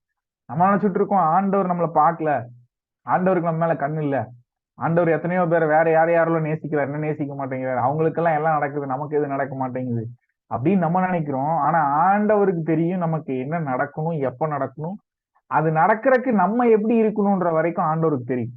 ஆண்டவர் எல்லாரையுமே பார்த்துட்டு இருக்காரு. ஆண்டவர் மேல இருந்து கீழே இருக்கக்கூடிய மனிதனை பார்க்கும்போது சகலமும் அவருக்கு முன்பாக எப்படி இருக்குது? வெளியரங்கமாயும் நிர்வாணமாவும் இருக்கு. நம்ம எதையுமே மறைக்க முடியாது. ஈவன் நம்மளுடைய ஸ்கின்ஸ் கூட நம்ம என்ன பண்ண முடியாது, ஆண்டவர்கிட்ட இருந்து மறைக்க முடியாது. நம்மளுடைய ஸ்கின் என்ன, நம்ம ஸ்கின் கலர் என்ன, நம்ம உண்மையிலுமே யாரு, உள்ளுக்குள்ள நம்ம யாரு, வெளியில யாரு, எல்லாமே ஆண்டவருக்கு தெரியும். நம்ம மனுஷங்கள்ட்ட நடிக்கிற மாதிரி என்ன பண்ண முடியாது, ஆண்டவர்கிட்ட நடிக்க முடியாது. அப்போ இந்த அறிவு சார்ந்த நம்பிக்கை அப்படிங்கிறது நம்மளுடைய விசுவாசத்தை பொறுத்து எப்படி இருக்குன்னா, இந்த நம்பிக்கை ஏதோ குருட்டுத்தனமான நம்பிக்கை இல்ல, அதனுடைய ஆதாரமாக ஆண்டவர் என்ன பண்ணிட்டு இருக்காரு. ஆண்டவர் ஏதோ இந்த ஜனங்கள் சொல்ற மாதிரி இன்னைக்கு நிறைய பேர் கேலி கூத்து பண்ணுவாங்க. என்னன்னு, வர்றாருங்கிறீங்க, 2000 வருஷம் ஆச்சு, எப்போ வருவார் அப்படிலாம் கேட்கறாங்க. ஆனா அதற்கு ஆதாரமா தான் ஆண்டவர் என்ன பண்ணிட்டு இருக்காரு, நம்மளை கொண்டு வந்து தெருவில் விட்டுட்டு அவர் போகல. 2000 வருஷமா அவர் எதுவும் பேசாம இல்ல, டெய்லி நம்ம கிட்ட பேசிட்டு இருக்காரு. நான் வரப்போறேன், நான் என்னுடைய சபையை இப்படி கட்டி எழுப்ப போறேன், அதுக்கு நீ இந்த வேலையெல்லாம் செய்யணும்னு ஒவ்வொருத்தருக்கும் ஒரு டாஸ்க் கொடுக்குறாரு. ஒவ்வொருத்தருக்கும் ஒரு விஷயத்த செய்யும்படி எழுப்பிட்டே இருக்காரு. புதுசு புதுசா ஜனங்க ஆண்டவருக்காக வைராக்கியமா எழும்புறதை நம்ம பார்த்துட்டு தான் இருக்கோம். அப்போ ஒரு தெய்வம் பேசாம இதெல்லாம் நடக்காது. பேசுகிற தெய்வம் தான் நம்மளுடைய தெய்வம். நீங்க வேணா நான் சொன்னதை வேணா டெஸ்ட் பண்ணி பாருங்களேன். போய் புற மதஸ்தர்கள் கிட்ட, அவங்க கிட்ட கொஞ்சம் இன்டெலெக்சுவலா போய் பேசி, உங்களுடைய என்கவுண்டர் எப்படி இருக்கு, உங்க காடோட என்ன மாதிரி எக்ஸ்பீரியன்சஸ் பண்ணிருக்கீங்க, ஸ்பிரிச்சுவலா ஏதாவது நடந்திருக்கா, சூப்பர் நேச்சுரலா ஏதாவது நடந்திருக்கா அப்படிங்கிற மாதிரிலாம் போயிட்டு அவங்க கிட்ட இன்கொயர் பண்ணி பாருங்க. இன்று மனிதன் விடை தேடும் 3 கேள்விகள் உண்டு. ஒரு மனிதனுடைய வாழ்க்கையில ஒரு மனிதன் விடை தேடிக்கிட்டே இருக்கான் தன்னுடைய வாழ்க்கையில. அதுல ஒரு 3 கேள்வி எல்லா மனிதனுடைய இருதயத்துல இருக்கும். அது என்னன்னா, விண்வெளிக்கு செல்வதன் மூலம் இவற்றுக்கான விடைகளை கண்டறிய முயல்கின்றன. இது நம்ம விண்வெளிக்கு போனா ஒருவேளை இதுக்கெல்லாம் இந்த அண்ட சராசரம் படைக்கப்பட்டது எப்படி, இது யார் படைச்சா, இல்ல இதுவா இவங்க சொல்ற மாதிரி பிக் பேங் தியரி டமார்னு வெடிச்சு எல்லாம் எக்ஸிஸ்டன்ஸுக்கு வந்துருச்சா அப்படிங்கறதெல்லாம் இவங்க நம்புற கோட்பாடுகள் எல்லாம் எப்படியாவது ப்ரூவ் பண்ணணும். ஆர்என்டி பண்ணிட்டே இருக்காங்களே, ரிசர்ச் அண்ட் டெவலப்மெண்ட் இன்னும் பண்ணிக்கிட்டே இருக்காங்க இவங்க நம்புற பிலீஃப்கெல்லாம், தியரிக்கெல்லாம். வரலாற்றை பார்க்கிறேன், எதிர்காலத்தை பார்க்கிறது. அந்த கேள்விகள் என்னன்னா, நான் யார், மனிதங்கிறவன் யார், எப்படி மனிதன் வந்தான், நான் எங்கிருந்து வந்தேன், நான் எங்கே போகிறேன். இன்னைக்கு வரைக்கும் இதுக்கு எந்த ஒரு மதத்திலேயோ மார்க்கத்திலேயோ உங்களுக்கு என்ன இல்ல, கிறிஸ்டியானிட்டி தவிர நீங்க எந்த மதத்திலையுமே இதற்கு சரியான சொல்யூஷன் யாருமே கொடுக்கல. சாக்ரட்டிஸ் சொன்னாரு, நம்ம வாழ்ற வாழ்க்கையே எப்படித்தான் இருக்குது, செத்ததுக்கு அப்புறம் ஒரு வாழ்க்கை இருக்குன்னு சொல்லல, நம்ம வாழ்ற வாழ்க்கையே அது ஒரு மாதிரி அப்படின்னு சொல்லி அவரு இன்டெலக்சுவலா ஒண்ணு சொல்லிட்டு போனார். அரிஸ்டாட்டல் அதே மாதிரிதான். இவங்க எல்லாம் பேசுனது தத்துவங்கள் சார்ந்து பேசுவாங்க. அவங்களுக்கு இந்த ஸ்பிரிச்சுவல் லைஃபோ ஆஃப்டர் டெத்துக்கு அப்புறம் இருக்கிற லைஃபை குறிச்சோ அவங்களுக்கு அதுக்கான அறிவு இல்லை, அதனை சிந்திக்கக்கூடிய ஆட்களும் இல்லை. கேட்டா நாங்க அறிவு சார்ந்த ஆட்கள்னு பேசுவாங்க. இன்னும் நிறைய புற மதஸ்தர்கள் என்ன சொல்றாங்க, அவர்களுக்கு தெரிந்ததெல்லாம் அவங்க சொல்லிட்டு இருக்காங்க. ஆனா அதற்கு சரியான ஒரு வழியை யாருமே சொல்ல முடியாது. வித் கிறிஸ்டியானிட்டியை தவிர நீங்க எதுலையுமே நான் மனுஷன் எங்க இருந்து வந்தான், நான் முதல்ல மனுஷன் யாரு, அவனுடைய நிலை என்ன, நான் எங்க இருந்து வந்தேன், நான் இப்ப எங்க போறேன், நான் செத்தா எங்க போவேன், எல்லா கேள்விகளுக்கும் பதில் சொல்லக்கூடிய ஒரே ஒரு மார்க்கம்னா அது ஆண்டவராக இயேசு கிறிஸ்துவை குறித்து நம்ம அறிகிற அறிவுல மட்டும்தான் வருமே தவிர, இப்பவும் நான் சொல்றேன், அது ஆண்டவராக இயேசு கிறிஸ்துவை குறித்து அறிகிற அறிவுல மட்டும்தான் வருமே தவிர, நான் கிறிஸ்டியன்ற மதத்துக்குள்ள இருக்கிற ஒருத்தருக்கும் அது வராது. நான் கிறிஸ்தவ குடும்பத்துல பிறந்தேன் அதனால நான் கிறிஸ்டியன், என் பேரு ஜான் அதனால நான் கிறிஸ்டியன், என் பேரு கிரேஸ் அதனால நான் கிறிஸ்டியன் அப்படின்னு கிறிஸ்தவ குடும்பத்துல நான் பிறந்தேன், என் தாத்தா பாட்டி எல்லாம் கிறிஸ்டியன், நாங்க இத்தனை வருஷமா கிறிஸ்டியன்கிற ஆட்களுக்கு அது வரவே வராது. நான் சொல்லுகிற விஷயம், கர்த்தராக இயேசு கிறிஸ்துவை அறிகிற அறிவு இருக்கக்கூடிய ஆட்களுக்கு தான் இது வரும். எது, நான் யாரு, என் நிலை என்ன, என் மனதில் நான் எங்கிருந்து வந்தேங்கிற கேள்விக்கான பதில், நான் எங்க போகிறேங்கிறதுக்கான பதில் ஆண்டவராக இயேசு கிறிஸ்துவை பின்தொடர்கிற அவருடைய பிள்ளைகளுக்கு மாத்திரம்தான் வரும். சும்மா நான் ஆர்சி, நான் பெந்தைகோஸ்து, நான் கிறிஸ்டியன் அப்படின்னு சொல்லி சர்டிபிகேட்ல போட்டிருக்கிற ஆட்களுக்கெல்லாம் அது வராது அப்படிங்கறதான் நிதர்சனமான உண்மை. பைபிளில் இதற்கான பதில்கள் உள்ளன. பைபிள் இதை பற்றி கற்பிக்கிறது. என்னென்ன, இந்த 3 கேள்விகளுக்கான விஷயத்த பைபிள் கற்பிக்கிறது. இறைவன் மனிதனின் நிலை, இந்த நிலையில் இருந்து மனிதனை எப்படி விடுவிக்க முடியும், மனிதனுடைய நிலை எப்படி இருந்துச்சு, அதுக்கு இறைவன் என்ன பண்ணாரு, மனிதன் அதுல இருந்து எப்படி விடுவிக்க முடியுங்கிறதுக்கான ரெசல்யூஷன்ஸ் எல்லாமே யார்கிட்ட இருக்கு, சொல்யூஷன் ஆண்டவர்கிட்ட தான் இருக்கு. அது பண்ணதும் ஆண்டவர் தான். நாம் யார், எங்கிருந்து வருகிறோம், எங்கு செல்கிறோம்ங்கிறதுக்கான அனைத்து கேள்விகளும் இயேசு கிறிஸ்துவிடம் மட்டுமே உள்ளது. தோராயமாக யோவான் 1:12 முதல் 2:24 வாசி பாருங்களேன். 2:24 வாசிக்கிறேன் பாருங்க. 1:12 முதல் என்னை பலப்படுத்தி, சாரி இது தீமோத்தி ஒன்னியோ, நம்ம ஜான் 1:12-2:24, அதுல 2:24 நான் வாசிக்கிறேன் பாருங்க. அப்படி இருந்தும் இயேசு எல்லாரையும் அறிந்திருந்தபடியால் அவர்களை நம்பி இணங்கவில்லை. என்னன்னா, ஆண்டவருக்கு எல்லாரை பற்றினதான அறிவும் இருக்கும். இந்த உலகத்துல பிறக்கக்கூடிய ஒரு புதிய குழந்தை கூட ஆண்டவருக்கு அறியாமையினால, ஆண்டவருக்கு தெரியாம அது பிறந்துறது இல்ல. ஐயோ, ஒரு குழந்தை புதுசா பிறந்துருச்சா அப்படின்னு ஆண்டவர் அதை பத்தி என்ன இல்ல எக்ஸைட் ஆகுறது இல்ல. ஆண்டவருக்கு தெரியும் அது எதுக்காக வந்திருக்கு, அதை ஏன் எக்ஸிஸ்டன்ஸ் ஆண்டவர் கொண்டு வந்தாரு, ஏன் இந்த பூமிக்கு கொண்டு வந்தா, அந்த நோக்கம் ஆண்டவருக்கு இருக்கு, ஆண்டவருக்கு தெரியும். அப்போ நமக்கு இருக்கக்கூடிய எக்ஸைட்மெண்ட் லைஃப் மேல ஆண்டவருக்கு இருக்காது. ஏன்னா அவருக்கு எல்லாமே தெரியுமே. என்ன நடக்க போகுது, இன்னும் எத்தனை வருஷத்துல என்ன ஆக போகுது, நம்ம லைஃப்ல என்னென்ன பண்ண போறோம், நம்மளுடைய முடிவு எப்படி இருக்க போகுது, நம்மளுடைய வாழ்க்கையுடைய முடிவு எப்படி இருக்கும், நம்ம எப்படி மறிக்க போறோம்ன்ற வரைக்கும் எல்லாம் ஆண்டவருக்கு தெரியும். அப்போ யோவான் 1:12 பாத்தீங்கன்னா, அவருடைய நாமத்தின் மேல் விசுவாசம் உள்ளவர்களா யாரெல்லாம் ஆண்டவரை விசுவாசிக்கிறாங்களோ அவங்களை எல்லாரையும் ஆண்டவர் என்ன பண்றாரு, அவர் எல்லாருக்கும் அதிகாரம் கொடுக்கிறாரு. என்ன அதிகாரம் கொடுக்கிறாரு? அவரை அப்பா பிதாவையும் கூப்பிடுற அதிகாரம், தேவனுடைய பிள்ளைகள் ஆகும்படி புத்திர சுவிகாரத்தை கொடுக்கக்கூடிய ஒரு அதிகாரத்தை எல்லாருக்கும் கொடுக்கிறாரு. நீங்க எதை பார்க்கணும். தோராயமான யோவான்ல பார்த்தோம், புத்திசாலித்தனமான கருத்து நம்பிக்கை அல்ல. ஒரு மனிதன் கிறிஸ்துவையும் அவருடைய வேலையும் அறிந்திருக்கலாம், ஆனால் அவரை இரட்சகராக நிராகரிக்கலாம். யோவான் 3:1-10 பாருங்களேன். யூதருக்குள்ளே அதிகாரியான நிக்கோதேமு என்னப்பட்ட பரிசேயன் ஒருவன் இருந்தான். எஸ், இதுதான் ஒரு ஆப்டான ஒரு பைபிள் வேர்ஸ். அதாவது கிறிஸ்துவை பற்றினதான அறிவு இருக்கும், ஆனா கிறிஸ்துவை ஏற்றுக்கொண்டு அவர் தான் என்ன காப்பாற்ற முடியுங்கிறத அவங்க என்ன பண்ணலாம், நிராகரிக்கலாம். எடுத்துக்காட்டுக்கு யூதர்கள்ல ஸ்பெசிபிக்கா சொல்லணும்னா நிக்கோதேம். அன்றைக்கு ராத்திரியிலே இயேசுவை காண வந்த நிக்கோதேமுன்னு அவர் என்ன பண்ணிட்டாரு, டேக்லைன் போட்டார். யாருக்கு? நிக்கோதேமுக்கு யோவான் போட்டார். நீங்க எங்க பாத்தீங்கன்னா நிக்கோதேமு பத்தி பேசும்போது அன்றைக்கு ராத்திரியிலே ஆண்டவரை காண வந்த நிக்கோதேமுன்னு கூப்பிடுவாரு. அப்போ இந்த நிக்கோதேமு யாரு? இஸ்ரவேல்ல ஒரு பயங்கரமான ஒரு வேதபாரக பரிசேயர்னு வைங்களேன். நல்லா எல்லாருக்கும் தெரியும், இஸ்ரவேலுக்கு கற்பிக்கக்கூடிய ஒரு இடத்துல இருக்கக்கூடிய ஒரு ஆள் தோராவை.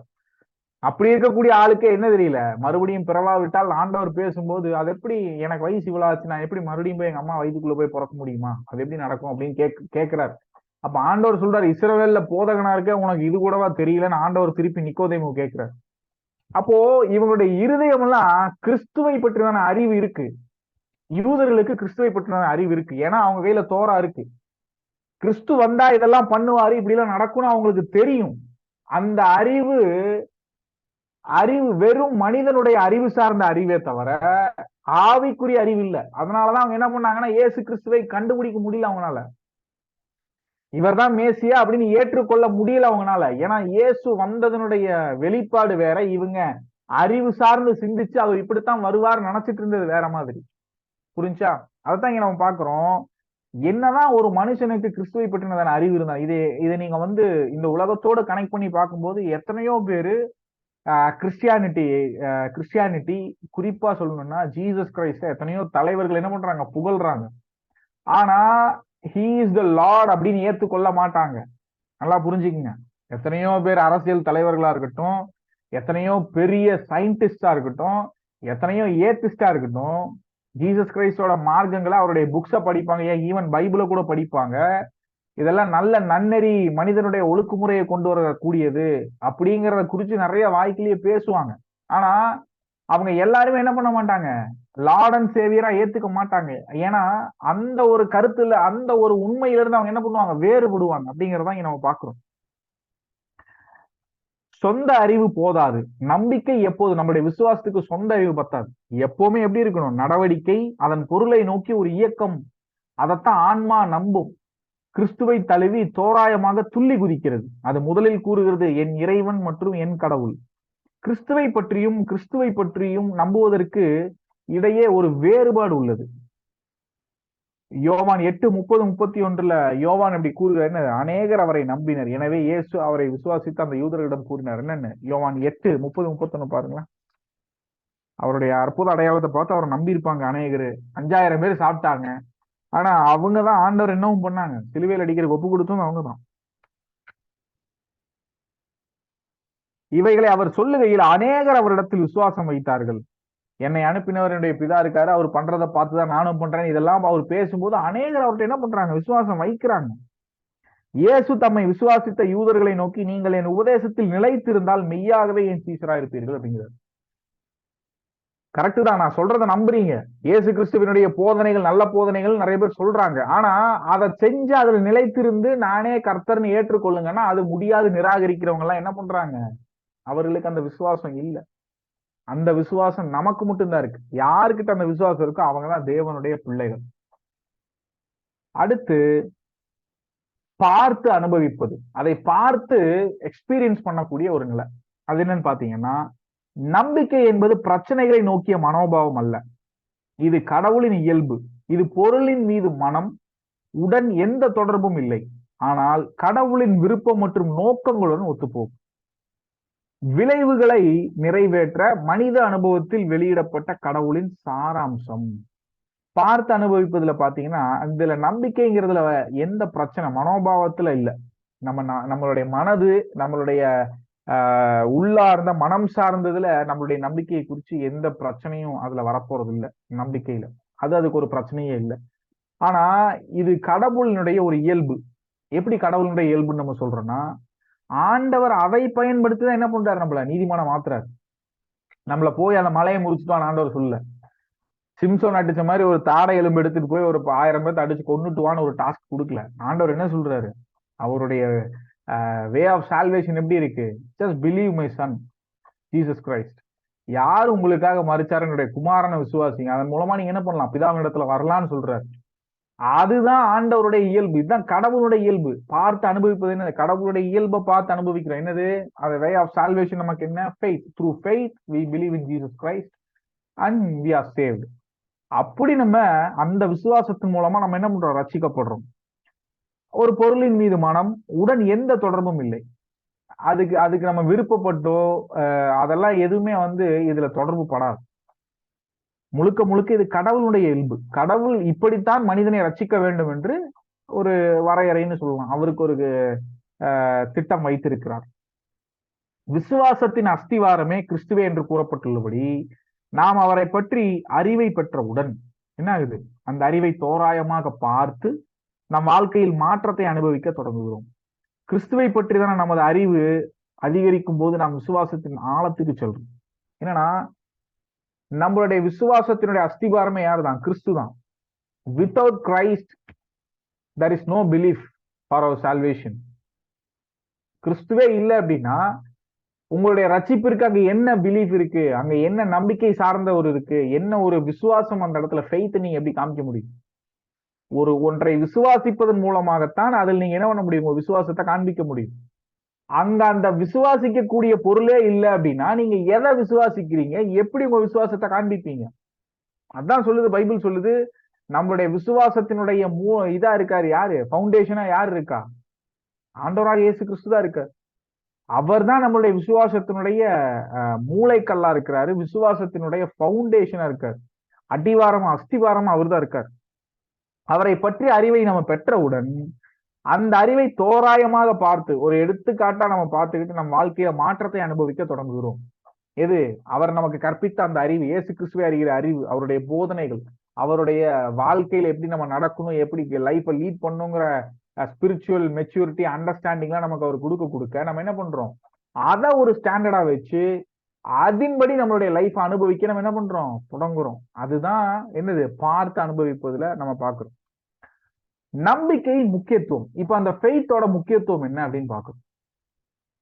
நம்பிக்கையோட முக்கியத்துவம் என்ன?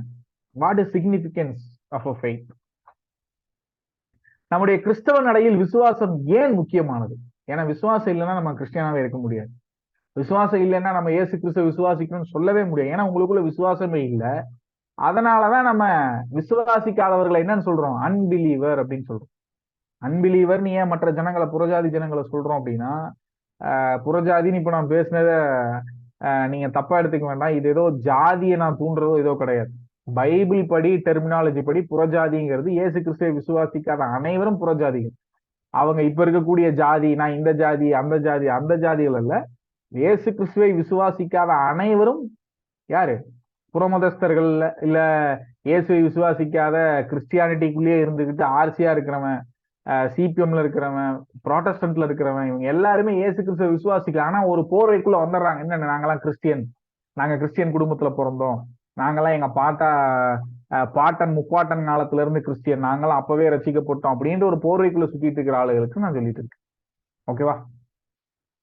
நம்பிக்கை என்பது வாழும் கொள்கை என்பதால் அதற்கு நிலைகள் உள்ளன. நம்மளுடைய விசுவாசத்திற்கு வாழக்கூடிய அந்த வாழ்க்கைக்கு ஒவ்வொரு நிலைகள் இருக்கு. அது சாரி, நம்ம அளவுகளுக்கு போயிட்டோம். அது இல்ல, நம்பிக்கையின் முக்கியத்துவம் என்னன்னு பாத்தீங்கன்னா, கிறிஸ்தவ நடையில் விசுவாசம் ஏன் முக்கியமானது? ஏன்னா அந்த விசுவாசம் தான் நம்ம கிறிஸ்தவர்கள்ங்கிறது நமக்கே காண்பிக்குது. ஏன்னா நம்ம யாரை நம்புறோம்? கிறிஸ்துவ நம்புறோம். கிறிஸ்துவ என்ன நம்புறோம்? நம்ம மறிக்க வேண்டிய இடத்துல அவர் மறிச்சு நமக்கு என்ன பண்ணார்? நித்திய ஜீவனை கொடுத்து நம்ம மேல் வரக்கூடிய மரண ஆக்கினியை அவர் ஏற்றுக்கொண்டார். அந்த ஆக்கினியை ஜெயிச்சு அவர் உயிர் கெழுந்துட்டாருங்கிறத நம்புறோம். அதுதான் நம்மளுடைய விசுவாசம்.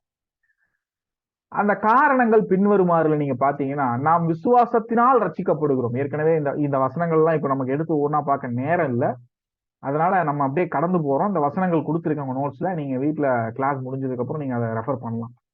நாம் விசுவாசத்தினால் ரட்சிக்கப்படுகிறோம். நாம் எதை கொண்டு ரட்சிக்கப்படுகிறோம்? விசுவாசத்தை கொண்டு ரட்சிக்கப்படுகிறோம். ரோமர் 5:1, எபிரேயர்கள் 2:8, அப்போஸ்தலர்கள் 16:31. விசுவாசத்தினால் ஆவியின் வாக்கு தத்தங்களை ஆண்டவர் என்ன பண்ணி கொடுத்துருக்காரு? கலாத்தியர் 5:20, 21, 22 வசனங்களை பாத்தீங்கன்னா தெரியும். விசுவாசத்தினால் பரிசுத்தம். நாம் விசுவாசிக்க விசுவாசத்தில் வளர வளர நம்மளுடைய வாழ்க்கை எப்படி ஆகுது? தேவ நீதியை நடைமுறைப்படுத்துவர்களாய் தேவனுடைய பரிசுத்தம் நிறைந்த ஒரு வாழ்க்கையா மாறுது. அதற்கான ரெஃபரன்ஸ் அப்போஸ்தலருடைய நடவடிக்கைகள் 26:18 கொடுத்திருக்கேன். நாங்கள் விசுவாசத்தால் நம்ம என்ன பண்றோம்? பாதுகாக்கப்படுகிறோம். 1 பேதுரு 1:5, ரோமர் 11:20, 1 யோவான் 5:4. நம்மளுடைய பாதுகாப்புங்கிறது ஏதோ இந்த உலகத்துல நமக்கு ஒரு அசம்பாவிதம் நடக்காம இருக்குது, ஒரு இயற்கை மரணம் வராம இருக்கிறது அப்படிங்கிற மாதிரியான பாதுகாப்பு இல்ல. இந்த பாதுகாப்புங்கிறது வரப்போகிற நியாய தீர்ப்புல இருந்து நாம் பாதுகாக்கப்படுகிறோம். அப்கோர்ஸ் ஆண்டவர் நம்ம வெளியில போகும்போதும் வரும்போதும் டிராவல் பண்ணும்போதும் பாதுகாக்கிறதெல்லாம் உண்மைதான். ஆனா இந்த இடத்துல கான்டெக்ட்ல நம்ம பார்க்கும்போது, ரோமர் 11:20 எல்லாம் பார்க்கும்போது, வரப்போகிற நியாய தீர்ப்புக்கு ஆண்டவர் என்ன பண்ற? இந்த உலகத்தின் மேல் ஊற்றப்படக்கூடிய வெளிப்படுத்தின விசேஷத்துல வரக்கூடிய இந்த கோப கலசங்கள், தேவனுடைய கோப கலசங்கள் இந்த பூமியில ஊற்றப்படும் போது அதற்கு நம்மளை தப்புவிக்கிறார் அப்படிங்கிறதான் இதற்கான கான்டெக்ட். நம்பிக்கையில் குணமாகிறோம். யாக்கோபு சொன்ன மாதிரி, யாக்கோபு 5:15, அப்போஸ்தலர் 14:9 நம்ம ஒரு விஷயத்த நம்பி ஆண்டவர் நமக்கு செய்யறாருன்னு கேட்கிறோம். அதுதான் நாம் அவர் மேல் வைத்திருக்கக்கூடிய தைரியம், நிச்சயம் அப்படின்லாம் யாக்கோபு சொல்றாரு. வாசி பாருங்க. நாங்கள் விசுவாசத்தால் நடக்கிறோம். 2 கொரிந்தியர் 5:7 படி பவுல் சொல்ற மாதிரி, நாங்கள் எங்களுடைய சுயபலத்தினால எப்படி இருக்கிறோம்? விசுவாசத்தால் நடக்கிறோம். எங்களுடைய பேச்சிலே, எங்க பேச்ச பாத்தீங்கன்னா வேணா தெரியும், நாங்க ஏதோ பேச்சுல மாத்திரம் இவங்க பலவான்கள், நடக்கையில இவங்க ரொம்ப வீக்கானவங்க அப்படின்னு நினைக்கலாம். அப்படி இல்லை. நாங்கள் பேசுகையில் எப்படி இருக்கிறோமோ அதே மாதிரிதான் எங்க செயல்ல இருப்போம்னு சொல்லி கொரிந்தியர் எழுதின சபைக்கு அவர் எழுதுற நிருபங்களை வாசிக்கும் போது உங்களுக்கு தெரியும். நம்பிக்கையின் மூலம் சாத்தியமற்றவையை வெல்வது. ரோமர் 4:18, 21, எபிரேயர் 11, 17, 19, 27 வசனங்கள்ல இம்பாசிபிள் அப்படின்னு நினைக்கக்கூடிய விஷயங்கள் எல்லாம் கூட பைபிள்ல பாசிபிளாய் நம்ம பார்த்துருக்கிறோம். நிறைய எக்ஸாம்பிள்ஸ் இருக்கு. அதெல்லாம் இந்த வசனங்களை வாசிச்சீங்கன்னா உங்களுக்கு தெரியும். கடவுளை பிரியப்படுத்தவும் நம்பிக்கை ரொம்ப அவசியம் நமக்கு. விசுவாசம் இல்லாமல் ஒருவனும் என்ன பண்ண முடியாது? தேவனை, பரிசுத்தம் இல்லாமல் ஒருவரும் தேவனை தரிசிக்க முடியாது. விசுவாசம் இல்லாமல் ஒருவனும் என்ன பண்ண முடியாது? தேவனை பிரியப்படுத்த முடியாது. தேவன் ஒருத்த மேல பிரியமா இருந்து அவனுக்கு காரியத்தை செய்யணும்னா அவனுக்கு என்ன வேணும்? விசுவாசம் வேணும். விசுவாசம் இல்லாம நம்ம எப்படி தேவனை பிரியப்படுத்த முடியும்? நான் ஒருத்தரை நம்பாம அவர்கிட்ட போய் நான் எனக்கு இதை செய்யுங்கன்னு எப்படி நம்ம அதை கேட்க முடியும்? ஏன்னா நம்ம தான் அவரை நம்பலையே. அவர் செய்ய மாட்டாரு நம்பிட்டு இருக்கோம். அப்ப எப்படி போய் இதை செய்யுங்கன்னு சொல்ல முடியும்? அவரும் நம்மளை ஒருத்தர் நம்பி நம்மளை இவ்வளவு கேட்கிறானே அப்படின்னு அவர் செய்யணும்னா அவருக்கும் என்னன்னு தோணும்? நம்ம அவரை நம்புறோம்னு தோணணும். அந்த நம்பாம நம்ம போய் கேட்கும் போது யாருமே நமக்கு செவி கொடுக்க மாட்டாங்க. அப்போ நம்ம வாழ்க்கையில தேவனுடைய கரம் இருந்து பெரிய காரியங்களை செய்யணும், தேவன் நமக்காக வாக்குரைத்தவைகளை செய்யணும் அப்படின்னா விசுவாசம் ரொம்ப முக்கியம். அந்த விசுவாசத்துல நடப்பது, செயல்முறைப்படுத்துவதுங்கிறது அதை விட முக்கியம்.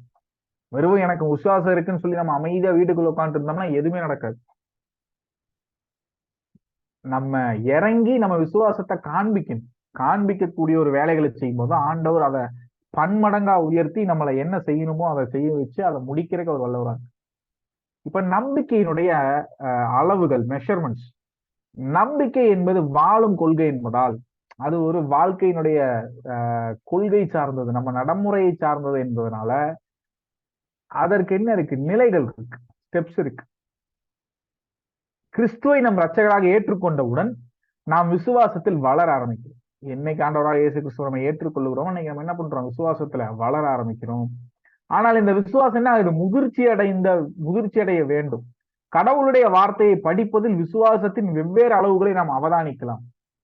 அது அப்படியே நின்றுவிடக் கூடாது. நம்ம ஒவ்வொரு நாளும் ஆண்டவருடைய வார்த்தையை பற்றி படிக்கும் போது, கற்று தேரும் போது, ஒவ்வொரு நாளும் நம்ம அதிகமா என்னன்னா முதிர்ச்சி அடைய வேண்டும். ஆண்டவரோடு கூட நம்ம ஆண்டவருடைய வார்த்தையை தியானிக்க நமக்குள்ள ஒரு ஆவிக்குரிய முதிர்ச்சி வரணும். வரலன்னா நம்ம படிக்கிறதே தவறா படிக்கிறோம்னு அர்த்தம். நம்ம திருப்பியும் நம்ம என்னைக்கு ரசிக்கப்பட்டோம், அன்னைக்கு எப்படி இருந்தோம் அதே மாதிரிதான் 10 வருஷம் கழிச்சு நம்ம இருக்கிறோம் அப்படின்னா தவறு நம்ம மேலதான் இருக்கு, ஆண்டவர் மேல இல்ல. அப்போ ஆண்டவருடைய வார்த்தையை அவதானிக்க நம்ம என்ன ஆகணும், ஆவிக்குரிய முதிர்ச்சி அடையணும். இது முதலாவது படின்னு பார்த்தா சிறிய நம்பிக்கை. இது அவரது மக்களுக்கான கடவுளின் தரநிலை அல்ல. இன்னும் பலர் இந்த மட்டத்தில் வாழ்கின்றனர். இது ஒரு கடுகு விதையின் அளவுள்ள சிறிய நம்பிக்கைக்கு முரணாக இல்லை. ஏன்னா சிறிய நம்பிக்கை கூட இல்லாத ஒரு இடத்துல என்ன பண்றாங்க, நிறைய ஆட்கள் இருக்கிறாங்க. சிறிய அளவு கூட ஒரு விசுவாசம் இல்லாத இடத்துல தங்களை கிறிஸ்தவர்கள் என்று சொல்லிக் கொண்டு இருக்கக்கூடிய ஏகப்பட்ட ஏராளமான ஜனங்கள் அந்த வாழ்க்கையை வாழ்ந்துட்டு இருக்கிறாங்க. நாம் என்ன சாப்பிடுவோம், எதை உடுத்துவோம் என்ற கவலையிலிருந்து சிறிய நம்பிக்கை நம்மை பாதுகாக்காது. அவங்களுடைய நம்பிக்கைனா என்னன்னா, இந்த கிரேஸ் பிரீச்சர்ஸோட நம்பிக்கை தான். நம்ம என்ன சாப்பிடுவோம், என்ன போடுவோம், என்ன கார்ல போலாம், நம்ம என்ன பைக்ல போலாம், என்ன வீட்டுல நம்ம வாழலாம் அப்படிங்கிறது, அந்த மாதிரி விஷயத்துக்கு தான் அவங்களுக்கு அது பயன்படுமே தவிர அது ஒரு நாளும் கர்த்தரை அறிகிற அறிவுக்கு இந்த நம்பிக்கை நம்மளை கொண்டு போய் சேர்க்காது. பயத்தின் தாக்குதல்களை சந்திக்கும் அளவுக்கு சிறிய நம்பிக்கைக்கு வலுவாக இல்லை. என்னன்னா நிறைய பேருக்கு இன்னைக்கு அவங்க விசுவாசிகள்னு சொல்லிட்டா கூட ஒரு சின்ன ஒரு வியாதி வந்துட்டாலோ, சின்ன ஒரு போராட்டம் பிரச்சனை வந்துட்டாலோ பயம் பயங்கரமா வருதுன்னா அவங்களுடைய ரூட் என்ன இல்ல, ஆண்டவருக்குள்ள ஆழமா இல்ல. அதான் நம்முடைய வசனத்துல பாக்குறோம், மணல்ல கட்டின வீடுக்கும் மலைக்கு மேல அஸ்திவாரம் போடு கட்டப்பட்ட வீட்டிற்கும் நிறைய வித்தியாசம் இருக்கு. நம்மளுடைய ரூட், நம்மளுடைய அடி வேர் எங்க இருக்குன்னா கண்மலையின் கிறிஸ்துவாகிய கிறிஸ்துவுக்குள்ள நம்ம வேர் இருக்கும்போது அது எவ்வளவு பெரிய இயற்கை சீற்றமோ, எவ்வளவு பெரிய ஒரு புயலோ வந்து அடிச்சா கூட அந்த மலை மேல இருக்கக்கூடிய வீட்டுக்கு ஒண்ணும் ஆகாது. அதுவே ஒரு மணல்ல கட்டின வீடு என்ன ஆயிரும், சிறிய ஒரு காத்து அடிச்சா கூட ஒண்ணும் இல்லாம தரமட்டமாக நிறைய வாய்ப்புகள் இருக்கு. அப்போ இந்த சிறிய நம்பிக்கை, ரொம்ப குறுகின மனப்பான்மை கொண்ட நம்பிக்கை கொண்ட ஆட்களுடைய சிந்தை செயல்பாடு எப்படி இருக்கும்னா, இந்த உலகம் சார்ந்ததும், சாப்பிட்றது, குடிக்கிறது, எப்படி நம்ம போடலாம், துணி எந்த மாதிரி துணி நமக்கு கிடைக்கும், எப்படி வீட்டுல நம்ம வாழ போறோம், நம்மளுடைய வாழ்க்கை ஃபியூச்சர் என்ன ஆக போகுது, இப்படிங்கிற குறிச்சே சிந்திச்சுட்டு இருக்கக்கூடிய ஆட்களுடைய நம்பிக்கை தான் இந்த சிறிய நம்பிக்கை. இவங்கனாலெல்லாம் வரக்கூடிய ஸ்பிரிச்சுவல் வார்ஃபேரை சமாளிக்க முடியாது, ஆண்டவர் வைக்கக்கூடிய டெஸ்டையும் இவங்களால சமாளிக்க முடியாது, எதுவுமே அவங்களால செய்ய முடியும். சிறிய நம்பிக்கை நம் நியாயங்களை எதிர்த்து போராட முடியாது. விசுவாசத்தின் இந்த நிலையிலிருந்து நாம் உயர்ந்த நிலைக்கு முன்னேற வேண்டும் என்று கடவுள் எதிர்பார்க்கிறார். நம்ம ஏதோ ரட்சிக்கப்பட்ட புதுசுல இந்த சிறிய நம்பிக்கையில இருந்திருப்போம், ஒரு டக்குன்னு பயப்படுறது, ஏதாவது ஒரு பிரச்சனை வந்தா பயப்படுறது. ஆனா இத்தனை வருஷம் ஆயும் நம்ம இன்னும் ஆவிக்குரிய மெச்சூரிட்டி அண்டர்ஸ்டாண்டிங் வரல அப்படின்னா இது அப்படியே இருக்க போறது இல்லை. நாளைக்கு இன்னும் பெரிய பெரிய விஷயங்கள் நம்ம செய்யணும் அப்படின்னா, ஆண்டவர் நம்ம வாழ்க்கையில செய்யணும்னா அதற்கான ஒரு மெச்சூரிட்டி வேணும் இல்லை நமக்கு, அதற்கான ஒரு அதை சமாளிக்கக்கூடிய, அவ்வளவு பெரிய ஒரு விஷயங்களை நிர்வகிக்கக்கூடிய சமாளிக்கக்கூடிய ஒரு அறிவு வேணும்ல. அப்போ நம்ம அந்த நிலைக்கு மாறணும்னு ஆண்டவர் என்ன பண்றாரு, நம்மளை எதிர்பார்க்கிறார். இப்ப பெரிய நம்பிக்கைங்கிற ஒரு நிலை, இந்த விசுவாசம் இயேசு கிறிஸ்து கட்டளையிட்டது, அவர் கட்டளையிட்டது தான் இந்த பெரிய விசுவாசம். அவர் செய்த எந்த அற்புதத்தையும் கண்டு அவர் வியக்கவே இல்லை, ஏன்னா அவருக்கு தெரியும் இது பிதாவாகிய தேவனுடைய செயல் அப்படின்னு. அந்த விசுவாசம் தான் ஆண்டவராக இயேசு கிறிஸ்துக்குள்ள இருந்தது. மலைகளை பெயர்த்து போடத்தக்கதான விசுவாசம் தான் இயேசு கிறிஸ்துக்குள்ள இருந்தது. அந்த விசுவாசம் தான் நமக்குள்ளே இருக்குன்னு ஆண்டவர் எதிர்பார்க்கிறார். ஆனால் அவர் தனது சொந்த நாட்டில் கண்ட நம்பிக்கையின்மை கண்டு வியந்தார். மார்கு 6வது அதிகாரம் 6வது வசனத்துல பாத்தீங்கன்னா, தன்னுடைய சொந்த ஜனங்கள் என்ன பண்ணல, அவரை ஏற்றுக்கொள்ளவே இல்லை, அவர் மேல விசுவாசம் வைக்கவே இல்லை. அதனால அவர் என்ன பண்ணலாங்க, நிறைய அற்புதங்களை செய்யல, கடந்து போயிட்டார். 2 சந்தர்ப்பங்களில் இயேசு மிகுந்த நம்பிக்கையை பாராட்டினார். அந்த 2 சந்தர்ப்பத்தில் ஆண்டவர் பயங்கரமான தன்னுடைய பெரிய நம்பிக்கையை, தேவன் மேல் உள்ள நம்பிக்கையை காண்பிச்சார். அது என்னன்னா, இந்த விசுவாசம் வெளிநாட்டினரிடம் இருப்பதை கண்டார். வெளிநாட்டினர்னா அன்றைக்கு யூதர்கள் அல்லாதவர்களிடத்துல அந்த விசுவாசம் இருந்ததை பார்த்தார். அது 2 இன்ஸ்டன்ஸ். என்னன்னா, இயேசுவை நம்பிய செஞ்சுரியன், நூற்றுக்கு அதிபதி என்ன பண்ணா, ஆண்டவர் போயிட்டு இருக்கும்போது வந்து என்னுடைய வீட்டுக்கு வாங்க, என் மகன் என்னவா இருக்கான், ஒரே நோய் பிலியா இருக்கான், மறிக்க போறான், என் கூட தயவு செய்து வாங்கன்னு கூப்பிடும்போது ஆண்டவர் சொல்றாரு, போ உன் மகன் பிழைத்திருக்கிறான் அப்படிங்கிறார். அவன் அதை கேட்டு என்ன பண்றாரு, போ உன் மகன் பிழைத்திருக்கிறான்னு சொல்லிட்டு அவன் அதை என்ன பண்றான், ஆண்டவர் சொன்ன வார்த்தையை விசுவாசிச்சு, இல்ல நீங்க வந்து கை வச்சு ஜெபம் பண்ணுங்கன்னு சொல்ல, ஆண்டவர் சொன்ன வார்த்தையை கேட்டு அப்படியே அதை விசுவாசிச்சு திரும்பி போறான். போற வழியிலேயே அவனுடைய 2 சேவகர்கள் வந்து என்ன சொல்றாங்க, உங்க மகன் பிழைச்சிட்டான், உயிர் பிழைச்சிட்டான், இப்போ ஒரு பயம் இல்லை அப்படின்னு மருத்துவர்கள் சொல்லிட்டாங்க அப்படி. அப்ப அவர் கேட்கிறாரு அந்த செஞ்சுரியன், எந்த சமயத்துல பிழைச்சான்? அந்த சமயத்தை கேட்கும் போது அவன் யோசிக்கிறான், நேற்றைக்கு இதே சமயத்துலதான் ஆண்டவர் என்ன பண்ணார், இயேசு கிறிஸ்து உன் மகன் பிழைத்திருக்கிறான்னு சொன்ன சமயம் அதுதான் அப்படிங்கறத அறிஞ்சு இன்னும் அதிகமா விசுவாசத்துல வளர்றான். அவன் யாரு, நூற்றுக்கு அதிபதி யாரு, யூதன் அல்ல, புறஜாதியான். அன்றைக்கு யூதர்களை அடக்கி கொண்டிருந்த ஒரு கிரேக்க அரசினுடைய ரோம அரசினுடைய புறஜாதியான். அதுல ஒரு நூற்றுக்கு அதிபதியா இருக்கக்கூடியவர் தான் இந்த ஆளு. அவர் இயேசு கிறிஸ்து என்ன பண்றாரு, அவ்வளவு விசுவாசத்துல வந்து ஆண்டவரை கேட்கிறார். 2வது மத்தேயு 15:28 எடுங்களேன். Matthew chapter 15:28. அதுல ஒரு பெண் என்ன பண்றா, ஆண்டவரே 15:28, இயேசு அவளுக்கு பிரதியுத்தரமாக, உன் விசுவாசம் பெரியது, நீ விரும்புகிறபடி உனக்கு ஆக கடவுது என்றார். அந்நேரமே அவள் மகள் ஆரோக்கியமானாள். என்ன இது, தன்னுடைய மகளை காப்பாற்றணும் ஆண்டவர்கிட்ட வந்து கேட்கிறாரு. ஆண்டவர் சொல்றாரு, உன் விசுவாசம் பெரியது, உன் விசுவாசத்தின்படி என்ன ஆக கடவுது. ஏன்னா அதுக்கு முன்னாடி அவனுடைய சீஷர்கள் 23வது வசனத்துல இருந்து பாத்தீங்கன்னா, பிசாசினால் கொடிய வேதனைப்படுறா அப்படிங்கறத வந்து அவர்கிட்ட சொல்ல வர்றோம்னு பார்க்கும்போது அவருடைய சீஷர்கள் வந்து என்ன பண்றாங்க, அவர்கள் தான் பார்த்துட்டு இதெல்லாம் சொல்றாங்க. அந்த கான்வர்சேஷன் வருது. அவள் வந்து ஆண்டவரே எனக்கு உதவி செய்யும் என்று அவரை பணிந்து கொண்டாள். அவர் அவளை நோக்கி பிள்ளைகளின் அப்பத்தை எடுத்து, ஆக்சுவலா அவர் என்ன சொல்ல வர்றாருன்னா, முதல் ப்ரிஃபரன்ஸ் நான் யாருக்கு, யூதர்களுக்கு, இஸ்ரவேல் ஜனங்களுக்கு தான் அதை செய்ய வந்திருக்கிறேன் அப்படிங்கிற மாதிரி காமிக்கிறார். அப்ப அவருடைய விசுவாசத்தை அவ என்ன பண்றா, காமிக்கிறா. புறதேசத்தாளா இருந்தா கூட ஆண்டவர் மேல என்ன பண்றா, விசுவாசத்தை காண்பிக்கிறான். சரிதாண்டவரே, ஆனா எஜமானுடைய மேசையில இருந்து கீழே விழுகிற அந்த துணிக்கைகளுக்காக நாய்க்குட்டிகள் காத்திருக்குமே, அதை தின்னுமே அப்படின்னு கேட்கும்போது அந்த விசுவாசத்தை பார்த்து ஆண்டவரே அப்படியே பிரமிச்சு போறான். இவ்வளவு ஒரு விசுவாசம் இஸ்ரவேல்ல கூட எவங்கிட்ட இல்லையடா அப்படின்னு சொல்லி ஆண்டவர், உன் விசுவாசம் பெரியது, பயங்கரமானது உன்னுடைய விசுவாசம், அதன்படி ஆக கடவுள், உன் பிள்ளை என்ன பண்றா, பிழைச்சிருப்பா போ அப்படின்னு சொல்லி அனுப்புறான். இயற்கையில் உள்ள அனைத்தும் அதற்கு எதிராக இருந்த போது ஈசாக்கின் பிறப்பை ஆபிரகாம் நம்புவதற்கு வலுவான விசுவாசம் உதவியது. ஆபிரகாம் 75 வயசு, ஆபிரகாமினுடைய மனைவிக்கு அன்றைக்கு வந்து பெண்களுக்குள்ள வழிபாடுகள்லாம் நின்று போச்சு. குழந்தை பிறப்பதற்கான ஒரு சர்க்கம்ஸ்டன்சஸும் இல்லை, ஒரு விஷயமே இல்லை. ஆனா அதை நம்பினாரு. எப்படி நம்பினாரு, ஃபெய்த். எது, நம்பப்படுகிறவர்களின் உறுதியும் காணப்படாதவர்களின் நிச்சயம்.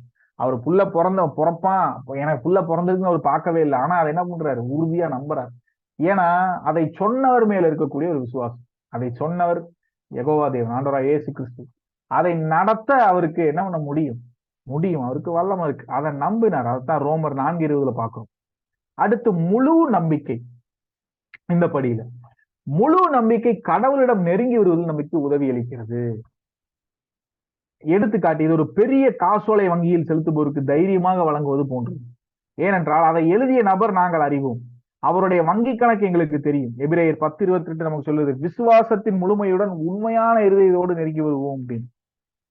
அதன்படி விசுவாசத்தின் அளவுகளை பார்க்கும்போது அது இல்லை என்று கூற வேண்டும் நம்பிக்கையின் அளவு. ஆனால் நம்பிக்கையின் தரம் என்னவென்று எண்ணுகிறது அப்படின்னா, இதை நம்ம இங்கிலீஷ்ல சரியான டிரான்ஸ்லேஷன் பார்த்தா,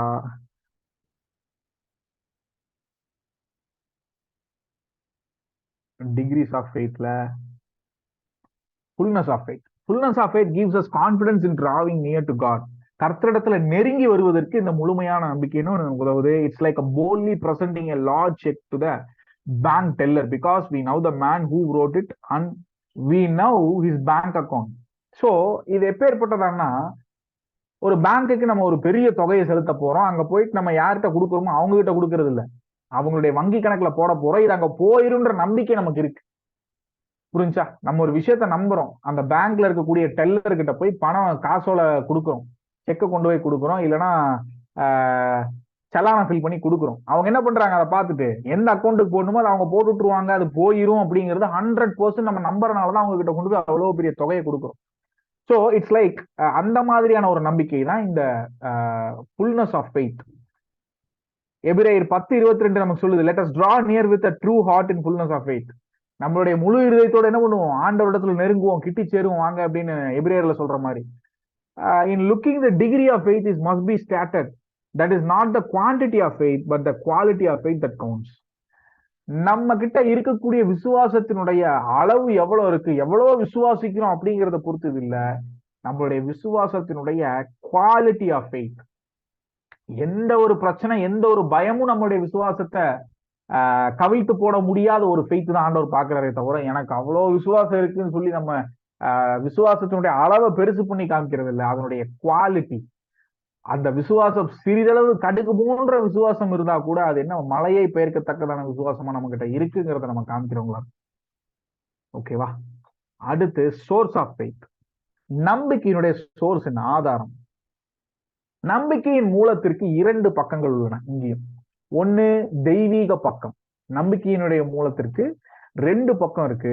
அதுல ஒண்ணு தெய்வீக பக்கம், இன்னொன்று மனிதனுடைய பக்கம். சோர்ஸ் ஆஃப் ஃபெய்த்ல ஆண்டவருடைய பக்கம் ஒண்ணு இருக்கு, மனிதனுடைய சைட்ல இருந்து ஒரு ஃபெய்த் இருக்கு. அது என்னன்னு பார்த்தோம்னா, தெய்வீக பக்கம்ல பாத்தீங்கன்னா it's a gift of God. அந்த ஃபெய்த்ங்கிறது வந்து ரோமர் 12ஆம் அதிகாரம் எடுத்து பார்க்கும்போது ஆண்டவர் கிறிஸ்து நமக்கு கொடுக்கிற கிஃப்ட்ஸ் ஆஃப் ஜீசஸ் கிரைஸ்ட் நமக்கு கொடுத்த ரோமர் 12ஆம் அதிகாரம் முழுமையாகவே நீங்க அதுல எல்லா கிஃப்ட்ஸையும் பார்க்கலாம். ரசிக்கப்படுறவங்களுக்கு ஆண்டவர் கொடுக்கக்கூடிய வரங்கள், அந்த வரங்கள்ல ஒரு கிஃப்ட் என்னது, ஃபெய்த். அது ஆண்டவர் நமக்கு கொடுக்குறார். பிலிப்பியர் 1:29 நீங்க பார்க்க முடியும். இது கிறிஸ்துவிடமிருந்து வருகிறது அப்படின்னு. இந்த ஃபெய்த் எங்க இருந்து வருது, யார் தான் கொடுக்குறா, ஆண்டவர்கிட்ட இருந்து தான் நமக்கு வருது.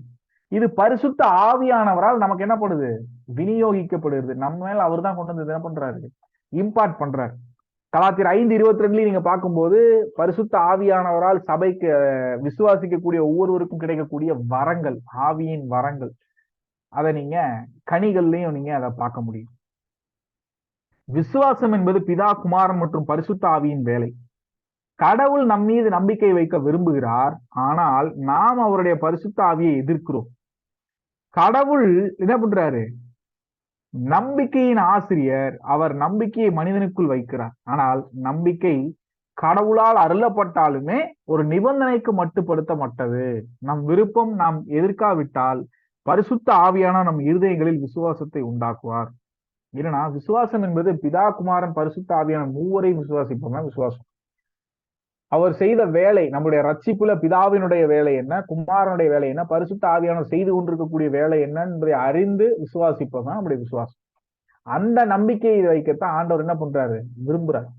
ஏதோ நான் இயேசுவை மாத்திரம் ஏற்றுக்கிட்டேன், ஒன்லி ஜீசஸ், இன்னைக்கு ஒரு கூட்டம் இருக்காங்க, அவங்க இயேசு மாத்திரம் தான் சொல்றாங்க. இன்னொரு கூட்டம் யெகோவான்னு ஒரு கூட்டம் கும்பிடுறாங்க, அவங்க பிதா மட்டும்தான், இயேசு கிறிஸ்து யாருமே இல்லைன்னு சொல்றாங்க. இன்னொரு கூட்டம் மார்மன்ஸ்னு ஒருத்தவங்க சுத்துறானுங்க, இயேசுவும் பிசாசுமே சாத்தானுமே அண்ணன் தம்பிக்குதான்னு ஒரு கதை விட்டுட்டு இருக்காங்க. சோ இது எல்லாமே பாத்தீங்கன்னா கட்டுக்கதை, மனிதனால் புனையப்பட்ட பிசாசுடைய டிசெப்ஷன்ஸ்.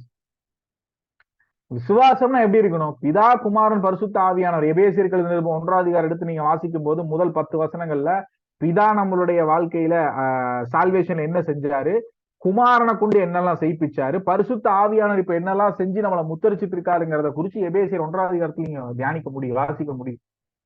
அப்போ இத நம்ம பார்க்கும்போது நம்முடைய விசுவாசம் எப்படிப்பட்டதா இருக்கணும், ட்ரினிட்டினா ஒரு கொள்கை கோட்பாடுக்கு நம்மளை கொண்டு போய் நம்ம மேலே முத்திரை போட்டுருவாங்க. ட்ரினிட்டிங்கிறது வேற ஒண்ணும் இல்ல, 3 பேரையும் விசுவாசிப்பது, பிதாவையும் குமாரனையும் பரிசுத்த ஆவியானவருடைய வேலைகளும் அவர் நம்மளுடைய சால்வேஷன்ல 3 பேரும் இணைந்து நம்மளுடைய இதற்கான காரியத்தை செஞ்சு முடிச்சாங்கிறத விசுவாசிக்கிறது தான் சரியான ஒரு விசுவாசம். இது தெய்வீக பக்கத்துல இருந்து நமக்கு வரக்கூடிய காட்லி சைட்ல இருந்து வரக்கூடிய ஒரு சப்போர்ட், ஆதாரம், சோர்ஸ்.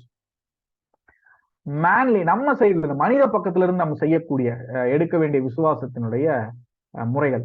விசுவாசம் கடவுளுடைய வார்த்தையால் உருவாக்கப்படுகிறது. ரோமர் 10:17 அதை நம்ம பார்க்கும்போது விசுவாசம் எப்படி ஆகுதாம், கடவுளுடைய வார்த்தைய நம்ம கேட்கும் போது, அதை நம்ம விசுவாசிக்கும் போதுதான் அதை ஃப்ரீ வில்லோட நம்ம என்ன பண்ணணும், அதை ஏற்றுக்கொண்டு சுய விருப்பத்தோடு தேவனுடைய வார்த்தையை நம்ம என்ன பண்ணணும், ரிசீவ் பண்ணி அதை விசுவாசிக்கும் போதுதான் மனிதனுடைய சைட்ல இருந்து விசுவாசம் பலப்படுகிறது. விசுவாசம் ஜெபத்தினால் உண்டாகிறது. லூக்கா எழுதின சுவிசேஷம் 17:5 நீங்க பாத்தீங்கன்னா, ஜெபம் அதிகமாய் ஜெபிக்கும் போது, ஆண்டவரோடு ஒன்றிணையும் போது நம்முடைய விசுவாசம் அதிகமாகுது. ஏன்னா ஆண்டவர் நம்முடைய ஜெபத்தை கேட்கிறார் அப்படிங்கிறது நமக்கு ஒரு விசுவாசத்தை வர்த்திக்க செய்யக்கூடிய ஒரு விஷயம்.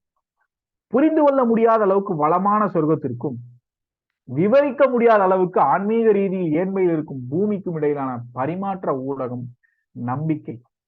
பெந்தெகோஸ்தே அனுபவத்தின் மூலம் நாம் விசுவாச கொள்கையின் விதையை பெற்றுள்ளோம். இது ஜெபத்தில் கொண்டு வரப்பட வேண்டும். அதிக பிரார்த்தனை அது கடவுளுக்கு பலனை தரும் மற்றும் அவருடைய பரிசுத்த நாமத்தை மகிமைப்படுத்தும். ஏன்னா நம்ம அதிகமா ஜெபிக்கும் போது ஆண்டவருக்கு அது பிரியம், இஷ்டம்.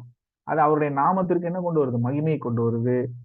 இது ஜெபங்கிறது பரலோகத்தில் வாசம் செய்யும் தேவனும் பூமியில் அவனை காண முடியாத அளவுக்கு இருக்கக்கூடிய ஏழ்மை நிலையில் இருக்கக்கூடிய ஒரு மனிதனுக்கும் இடையிலான ஒரு உறவு முறைதான் எது, இந்த ஜெபம்.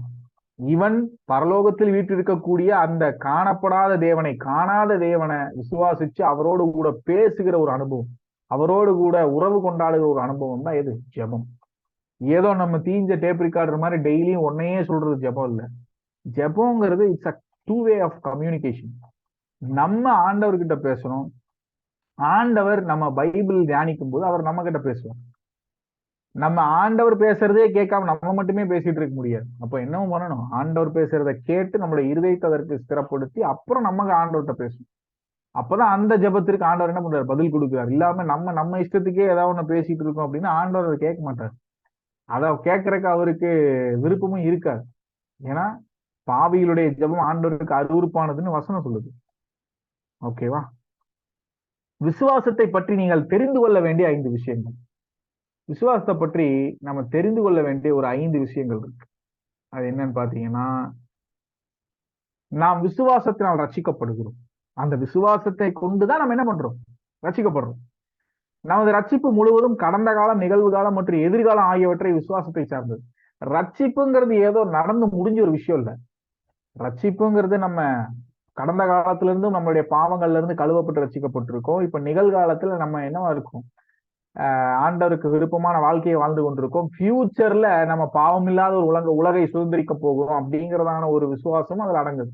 அப்ப இது 3 காலங்களுக்கு அப்பாற்பட்டதுதான் நம்முடைய ரட்சிப்பு. கிறிஸ்துவை நாம் ஏற்றுக்கொள்வது, யோவான் 1:2 கிறிஸ்துவை யாரெல்லாம் ஏற்றுக்குவாங்களோ அதுதான் அவர்களுக்கு ரட்சிப்பு அப்படின்னு நம்ம பார்க்கிறோம். ரோமர் 5:1 நம்மளுடைய நியாயம், நமக்கான நீதி என்ன, தேவனுடைய நீதி நம்மளுடைய நீதியா மாறுது. நம்ம கலாத்தியர் 3:26 புத்திர சுவிகாரத்தினுடைய ஆவி நமக்கு கொடுக்கிறார், நம்மளை தேவனுடைய குடும்பத்துல தத்தெடுக்கிறார் அப்படின்னு பாக்குறோம். நம்ம சாங்டிபிகேஷன் அப்போஸ்தலர் 26:18 நம்மளுடைய புனிதத்தன்மை எப்படி அடையணும் அப்படிங்கிறத பாக்குறோம். நம்மளுடைய பராமரிப்பு அப்படிங்கிறதையும் 1 தீமோத்தேயுல நம்ம பார்க்கிறோம். உண்மையில் ஆரம்பம் முதல் முடிவு வரை நமது முழு ரட்சிப்பும் எதை சார்ந்தது, நம்முடைய விசுவாசத்தை சார்ந்தது.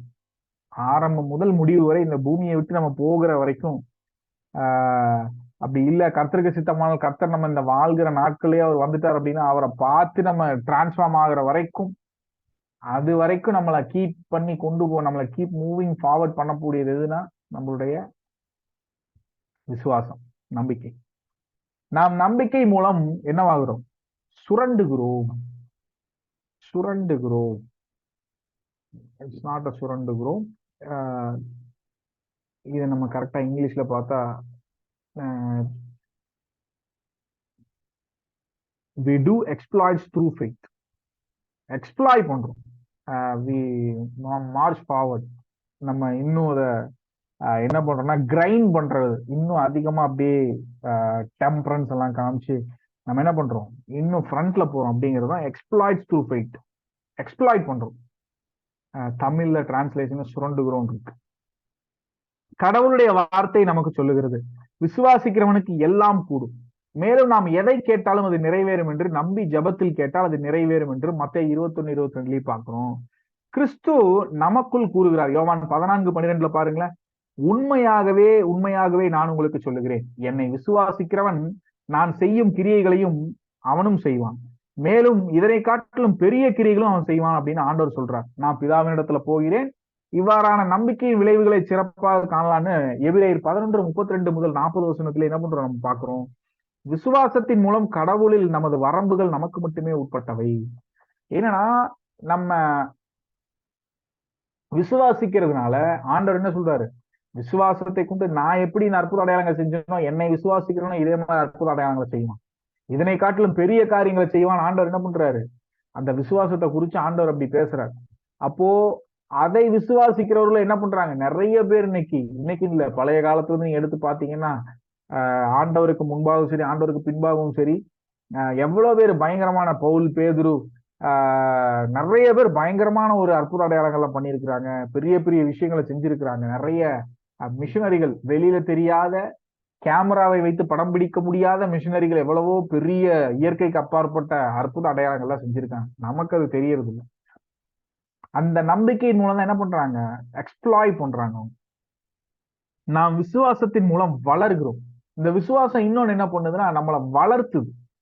எதுல, நம்மளுடைய ஆவிக்குரிய வாழ்க்கையில. இது தேவனுடைய வார்த்தையை நம் வாழ்வில் உயிர்ப்பிக்க வைக்கிறது. என்ன பண்ணுது, தேவனுடைய வார்த்தையை நம் வாழ்வில் உயிர்ப்பிக்க வைக்கிறது. இது கடவுளின் வெளிப்படுத்தப்பட்ட சித்தத்திற்கு ஏற்ப என்ன பண்ணுது, நம்மளை கொண்டு வருகிறது.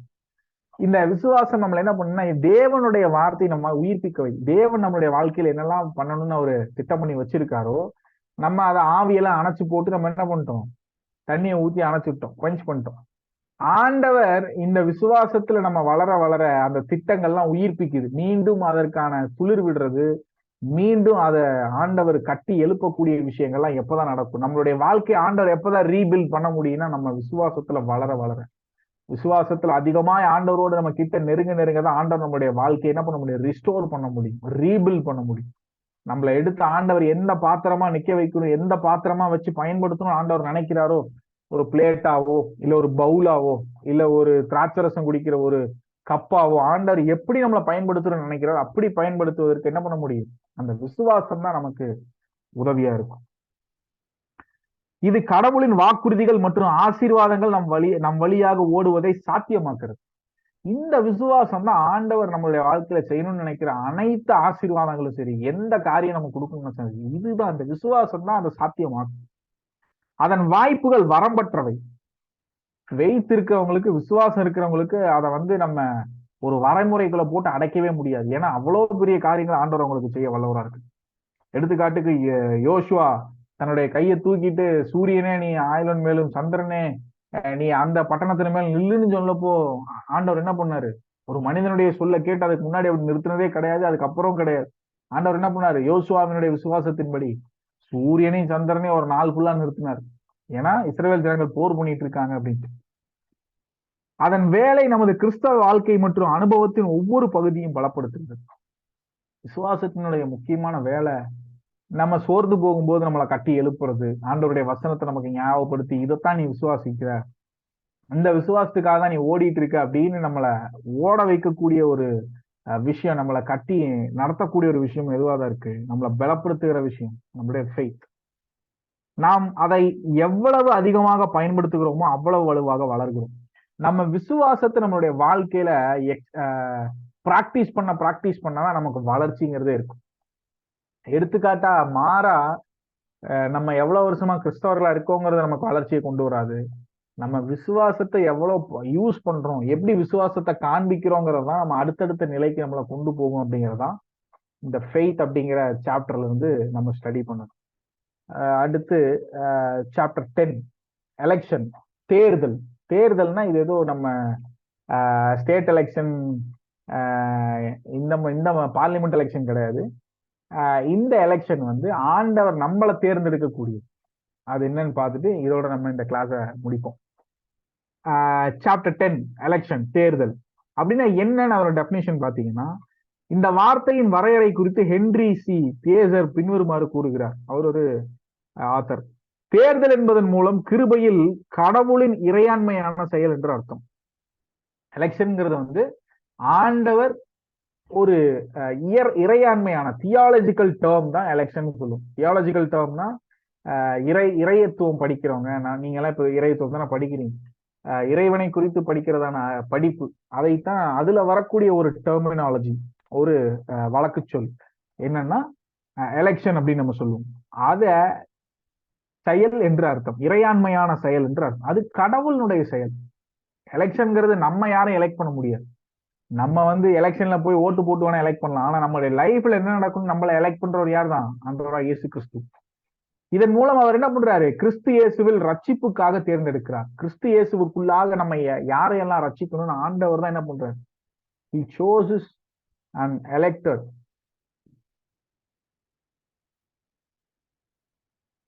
அவர் யாரை முன்னறிவித்தார்களோ அவர்களை ஏற்றுக்கொள்வார்கள். அந்த மாதிரி ஆண்டவர் யாரெல்லாம் சூஸ் பண்ணி எலெக்ட் பண்ணி வச்சிருக்காரோ, அவங்களுக்கு யாரெல்லாம் போய் சுவிசேஷத்தை அறிவிக்கும்படி ஆட்களை நியமிச்சிருக்காரோ, அவங்க எல்லாம் போய் சுவிசேஷத்தை அறிவிக்கும் போது அவங்க என்ன பண்ணுவாங்க? ஈஸியா இயேசு கிறிஸ்துவுக்குள்ள கேட்டர் பண்ணப்பட்டு, கிராப் பண்ணப்பட்டு என்ன பண்ணுவாங்க? பிடித்து இழுக்கப்படுவார்கள்.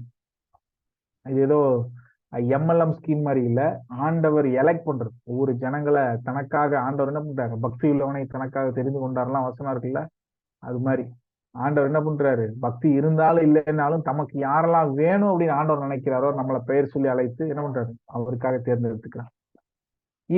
இது அதன் மீட்பு அம்சத்தில் தேர்தல். வேதம் ஒரு தேர்தலை பற்றியும் பேசுகிறது. அதுல வெளிப்புற சலுகைகள் பாத்தீங்கன்னா லூக்கா 6:13, அப்போஸ்தலர் 13:17, ரோமர் 9:4, 11:28, குமாரத்துவம் அதை குறித்து பேசுறது எபேசியர் 1:4-5, ரோமர் 8:29-33 எல்லாம் பாத்தீங்கன்னா ஒரு குறிப்பிட்ட அலுவலகத்திற்கு அப்படின்னா ஒரு ஆபீஸ். என்னன்னா ஆபீஸ்னா நம்ம ஏதோ போய் வேலை செய்யற ஒரு இடம் கிடையாது. ஒரு ஆபீஸ்னா அவர்களுடைய அழைப்பு சார்ந்த ஒரு விஷயம். இப்போ ஒரு ஆளை வந்து ஆண்டவர் பாஸ்டர் அழைச்சிருக்காருன்னா அது ஒரு ஆபீஸ். டீச்சர் அழைச்சா அது ஒரு ஆபீஸ். சுவிசேஷகர் அழைச்சா அது ஒரு ஆபீஸ். ஸோ ப்ராஃபட்டா அழைச்சா அது ஒரு ஆபீஸ். அப்போஸ்தலரா அழைச்சா அது ஒரு ஆபீஸ். அப்படி இதெல்லாம் தனித்தனி ஆபீசஸ். அதைத்தான் இங்க நம்ம பார்க்கிறோம். ஒரு குறிப்பிட்ட அலுவலகத்திற்கு அப்படின்னா அதே மாதிரி சன்ஷிப்புக்கு நம்மள என்ன பண்ணியிருக்காரு? அழைச்சிருக்காரு.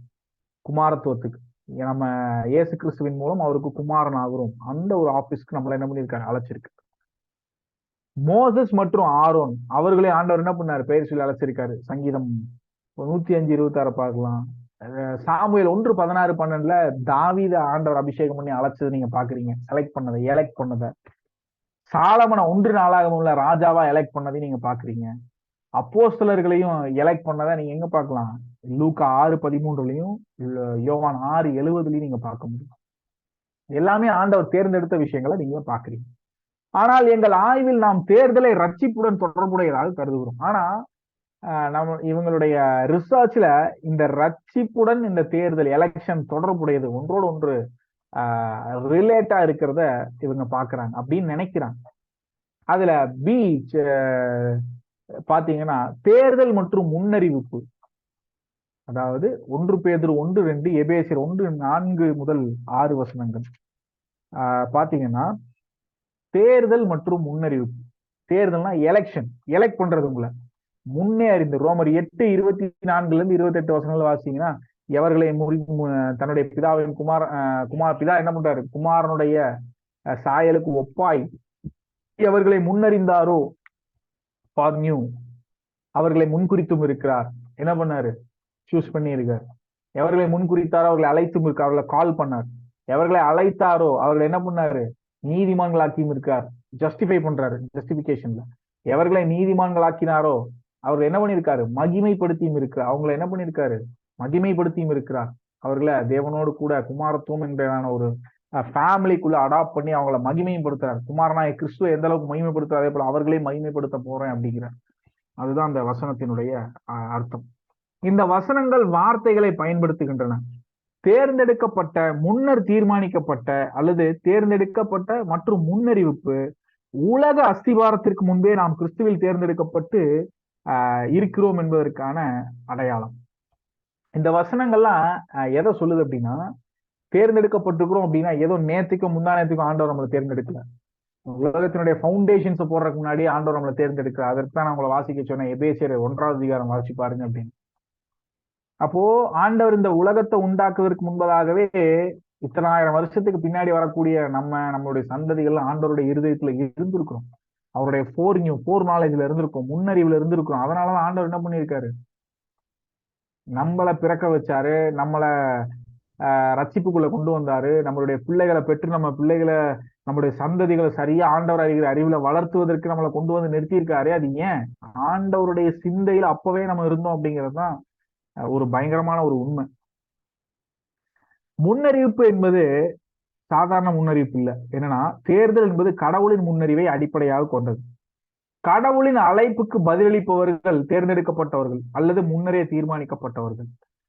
என்னன்னா, ஆண்டவர் அழைக்கிறாரு, சரியான வேலை வரும்போது அழைக்கிறாரு. அவர் அழைச்சு அவருடைய வார்த்தையை நம்ம கேட்கும்போது, எங்கேயாவது அவருடைய சுவிசேஷத்தை கேட்கும்போது அதை கிராப் பண்ணி நம்ம அக்செப்ட் பண்ணி ஆண்டவரை ஏத்துக்கிறவங்க எல்லாம் என்ன பண்றாங்க, தேர்ந்தெடுக்கப்பட்டவர்கள், அவங்க உள்ள வந்துடுறாங்க. அது முன்னறிவிப்பு மட்டுமே. அது ஆண்டவர் நம்மளை தெரிஞ்சு கொண்டதுனால மட்டும்தான். நம்மளா ஆண்டவர் என்ன பண்ண முடியாது, ஒரு நாளும் தேடி போக முடியாது. அல்லது நரகத்தை முன்னறிவிப்பது அல்ல. முன்னறிவிப்பு என்பது கடவுளின் சர்வ அறிவின் சாதாரண செயல்பாடாகும். ஏதோ முன்னறிவிப்புங்கிறது பரலோகத்தை புத்தியோ நரகத்தை புத்தியோ சொல்றது இல்ல. இது கடவுளுடைய சர்வ அறிவின், சர்வ ஞானி ஆண்டவர் சொல்றல்ல, முழுவதும் நிறைந்தவர், முழு அறிவும் ஞானத்தில் நிறைந்தவர் அப்படின்னு. அதனுடைய ஒரு சாதாரண ஒரு செயல்பாடு தான் அது முன்னறிவிப்பு. கடவுள் எல்லாவற்றையும் அறிஞ்சிருக்கிறார். அவருடைய சித்தத்தின் அசாதாரண வேலை அல்ல. தம்மை ஏற்றுக்கொள்ளும் நபர்களை கடவுள் பார்க்கிறார், அறிந்திருக்கிறார். மேலும் அந்த நபர்களை நித்திய ஜீவனுக்கு முன்னரே தீர்மானிக்க அவர் கட்டளையும் விட்டிருக்கார். எடுத்துக்காட்டு, கிணற்றடியில சாரிபாத் இல்ல, கிணற்றடியில ஒரு பெண்ணிட்ட ஆண்டவர் பேசிட்டு இருக்காருல்ல, அந்த யாக்கோபினுடைய கிணற்றண்டையில. இவங்கெல்லாம் பசிக்குதுங்கும் போது சீஷர்கள் ஊருக்குள்ள போய் அவருக்கு ஏதாவது சாப்பிட வாங்கிட்டு வரலான்னு போகும்போது, அந்த யாக்கோபின் கிணற்றண்டையில உட்காந்துட்டு அந்த புறஜாதி பெண்ணிடத்துல பேசிட்டு இருக்காருல்ல, அந்த பெண்ணை குறிச்சு ஆண்டவர் தீர்க்க தரிசனமா சொல்றது, அவளுக்கு இப்போ உங்ககிட்ட இருக்கக்கூடியது என்ன இல்லை, உன்னுடைய புருஷன் இல்லை, உனக்கு 4 புருஷன் இருந்தான் அப்படின்லாம் ஆண்டவர் சொல்ற விஷயங்கள்லாம், அதையும் ஆண்டவர் முன்பே அறிஞ்சிருக்கிறாரு அப்படிங்கறதுக்கான எடுத்துக்காட்டா நம்ம பார்க்கலாம். அப்போஸ்தலர்கள் 2:23. கடவுள் எல்லாவற்றையும் அறிந்தவர், அவருக்கு எதுவும் மறைக்கப்படவில்லை அப்படின்னு யோபுவை குறிச்சும் யோபுலையும் நம்ம 28ஆம் அதிகாரத்துல பார்க்க முடியும். 1 யோவான் 3:20 இதனை குறிச்சு என்ன பண்ண முடியும், நம்ம பார்க்க முடியும். அப்போ தேர்தல் மற்றும் முன்னறிவிப்பு, கடைசியா இந்த எலெக்ஷன் மற்றும் முன்னறிவிப்பு, முன்னாடியே அறிஞ்சு அவங்களை எலெக்ட் பண்றது அப்படிங்கிறதுல முன்னறிவிப்பு நிகழ்கிறது எப்போ, ரோமர் 8:29-30 மற்றும் எபேசியர் 1:5 முதல் 11 வசனங்கள். இந்த வார்த்தையின் ஸ்கோஃபீல்டு விளக்கம், ஒரு விளக்க முறை இதுக்கான விளக்கத்தை கொடுத்திருக்கு. என்னன்னா, கடவுளின் சித்தத்தை திறம்பட செயல்படுத்துவதன் மூலம் அவரால் தீர்மானிக்கப்பட்ட விஷயங்கள் நிறைவேற்றப்படுகின்றன. தேர்தல் மற்றும் முன்னறிவிப்பு, எலெக்ஷன்னா என்ன, காட்ஸ் எலெக்ஷன்னா என்னன்னா, கடவுளின் சித்தத்தை திறம்பட சரியாய் செயல்படுத்துவதன் மூலம் அவரால் தீர்மானிக்கப்பட்ட விஷயங்கள் நிறைவேற்றப்படுகின்றன. ஆண்டவருடைய சித்தத்தை சரியா ஒரு மனிதன் ஏற்றுக்கொண்டு செயல்படுத்துவதன் மூலம் அவர் ஏற்கனவே உலக தோற்றத்திற்கு முன்பதாகவே முன்குறித்து வைத்திருந்த வேலைகளை செய்யணும், இதெல்லாம் செய்யப்பட வேண்டும் நினைச்சிருந்ததெல்லாம் நிறைவேறுது. அதுதான் நிறைவேற்றப்படுகிற அந்த ஒரு விஷயம்தான் எலெக்ஷன், கர்த்தருடைய தெரிந்து கொள்ளப்படுதல். மீட்பிற்கு பயன்படுத்துவது போல் தேர்தலில் கடவுள் தனது மகனை ஏற்றுக்கொண்டு ரட்சிப்பை பெறுபவர்களை காப்பாற்ற முடிவு செய்துள்ளார் என்று அர்த்தம். இந்த தேர்ந்தெடுக்கப்படுவது அப்படிதான். மீட்பிற்கு எப்படி தன்னுடைய குமாரனை பயன்படுத்துறாரோ, அவர் மேல் வைக்கிற விசுவாசத்தை வைக்கிறவர்கள, அதே மாதிரிதான் இதுலயும் தன்னுடைய குமாரனை ஏற்றுக்கொள்ளுவர்கள் எல்லாரும் என்ன பண்றாரு, ரட்சிப்பை பெறுபவர்களை காப்பாற்ற முடிவு செய்துள்ளார். அவர்களுக்கு ரட்சிப்பை கொடுத்து என்ன பண்றாரு, வரப்போகிற நியாய தீர்ப்புக்கு காப்பாற்ற ஆண்டவர் முடிவு செய்துள்ளார் என்பதுதான் அதனுடைய அர்த்தம். எலெக்ஷன் தான். இதன் காரணமாக முன்னறிவிப்பு மற்றும் சுதந்திரமான விருப்பத்தை பற்றி பலருக்கு இருக்கும் பிரச்சனை நீக்கப்பட்டது. நான் தான் சொன்னல, இது ஒரு டிபேட்டபிள் கொஸ்டின். முன்னறிவிப்பு அப்படின்னா ப்ரீடிஸ்டினேஷன் அப்படின்னு சொல்லுவோம், அதுதான் முன்னறிவிப்பு. எலெக்ஷன் அண்ட் ப்ரீடிஸ்டினேஷன், இது இன்னைக்கு வரைக்கும் ஒரு பயங்கரமான ஒரு டிபேட் தான். பலருக்கும் இருக்கிற பிரச்சனை நீக்கப்பட்டது அப்படின்னா இதன் காரணமாக முன்னறிவிப்பு மற்றும் சுதந்திரமான விருப்பம்னா ஃப்ரீ வில், நம்மளாவே ஆண்டவரை போய் பிடிக்கலாம் அப்படிங்கிற ஒரு விஷயம். 2 கூட்டத்தார் இருக்க, ஏற்கனவே சொல்லியிருக்காங்க, கால்வினிசம், அர்மேனியனிசம் அப்படின்னு. அப்போ இதனால இதை சரியா புரிஞ்சு கொள்வதன் மூலம் அதுல இருக்கக்கூடிய பிரச்சனைகள் நீக்கப்பட்டது அப்படின்னு அதை சொல்றாங்க. ஆனா இன்னைக்கும் நிறைய பிரச்சனைகள் அதனால வந்துட்டு தான் இருக்கு. அதை சரியா புரிந்து கொண்டு விளக்கக்கூடிய ஆட்களும் ரொம்ப குறைவாகவே இருக்காங்க. ரட்சிக்கப்பட வேண்டும் என்று கடவுள் விரும்பினால் முன்னரே தீர்மானிக்கிறார். இதுல ப்ரீடெஸ்டினேஷன் ஃப்ரீவிலை நீங்க எப்படி புரிஞ்சுக்கணும் நான் சொல்றேன்னா, ப்ரீடெஸ்டினேஷன்ங்கிறது எல்லாருக்கும் ஒண்ணுதான். ஆண்டவர் எல்லாரையும் முன்குறிக்கிறார். முன்குறிக்கிறவங்களை தான் ஆண்டவர் என்ன பண்றாரு, தன்னுடைய பிள்ளைகளை மாத்துறார். நம்மளா போய் ஆண்டவரை கைப்பிடிக்க முடியாது. மனிதன் என்னைக்குமே தேவனை போய் சேர முடியாது. அன்லெஸ் தேவனாக ஒரு காரியத்தை செய்யாவிட்டால் மனிதன் போய் சேர முடியாது. ஒண்ணு நமக்கு இப்ப செய்யறாரு, ரசிக்கப்படாதவங்களுக்கு நாளைக்கு செய்வார். அவங்களுக்கு அதுக்கு அடுத்த வருஷம் மேபி அவங்க ரசிப்புக்குள்ள வரலாம். அப்போ எல்லாரையுமே ஆண்டவர் என்ன பண்றாரு, அவருக்கானவர்களை அவர் முன்குறித்து தான் அழைக்கிறார். அப்ப இந்த ஃப்ரீவில் எங்க பயன்படுது அப்படின்னு கேட்டீங்கன்னா, ரட்சிப்புல தேவனுடைய செயல் தான் முழுவதுமா, ப்ரீடெஸ்டினேஷன் தான். இது நல்லா புரிஞ்சுக்க. இதுதான் டிபேட். இத்தனை வருஷமா டிபேட்டா இருக்கக்கூடிய கால்வினிசம் அர்மனிசம் டிபேட் பண்ணக்கூடிய விஷயமே இதுதான். இதை நல்லா புரிஞ்சுக்கோங்க.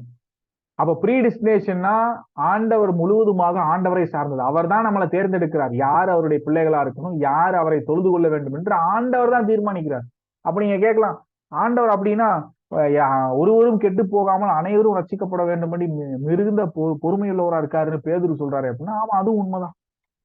ஆண்டவர் தான் தேர்ந்தெடுக்கிறாரு, ஆண்டவர் தான் தீர்மானிக்கிறாரு யார் அவரை தொழுது கொள்ளணும், யார் அவருக்கு பிள்ளையா இருக்கணும், யாரு அவரை வணங்கணும்னு.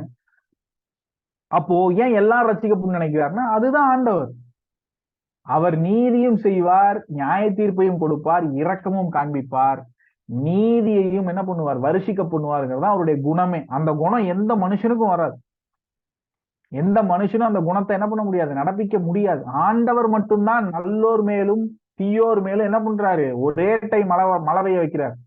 யாராவது பாக்குறீங்களா கெட்டவன் வீட்டுல மழை பெய்யல நல்லவன் வீட்டு மேல மட்டும்தான் மழை பெய்யுது அப்படின்னு? இல்ல யாராவது பாக்குறீங்களா பயங்கரமான வெயில் வந்து தீயவர்கள் இருக்கிற டிஸ்ட்ரிக்ட்ல மட்டும்தான் அடிச்சு கொளுத்துது, நல்லவர்கள் வாழ்ற பட்டணத்துல அவ்வளவு சூடு இல்லை அப்படின்னு யாராவது பார்க்க முடியும்? இல்ல. ஆண்டவருடைய பார்வைக்கு முன்னாடி எந்த பார்ஷாலிட்டியும் கிடையாது. அவர் நன்மையை செய்யறதா இருந்தாலும் எல்லாருக்கும் செய்வார். தீமையை கொண்டு வந்து அதன் மூலமாய் ஒருவரை சுத்திகரிக்க வேண்டும் என்றாலும் எல்லாருக்கும் அதை கொண்டு வருவார். அந்த தீமையை நன்மையாக மாற்றவரும் ஆண்டவர் தான். ஓகேவா? அப்படி இருக்கும்போது இதத்தான் இன்னைக்கு வரைக்கும் புரிஞ்சுக்காம நிறைய பேர் சண்டை போட்டுருக்காங்க, டிபேட் பண்ணிட்டே இருக்காங்க.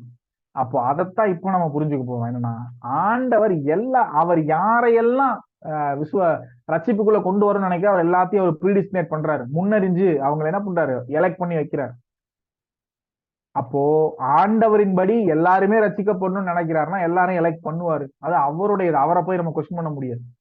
ஆனா ஃப்ரீவில் எங்க பயன்படுத்தப்படுது அப்படின்னா, ரட்சிக்கப்பட்டதன் பிற்பாடு ஆண்டவர் நம்மளை எதற்காக தேர்ந்தெடுத்தாரோ அதை செய்யும்படிக்கு தான் சுய விருப்பம் நமக்கு தேவைப்படும்.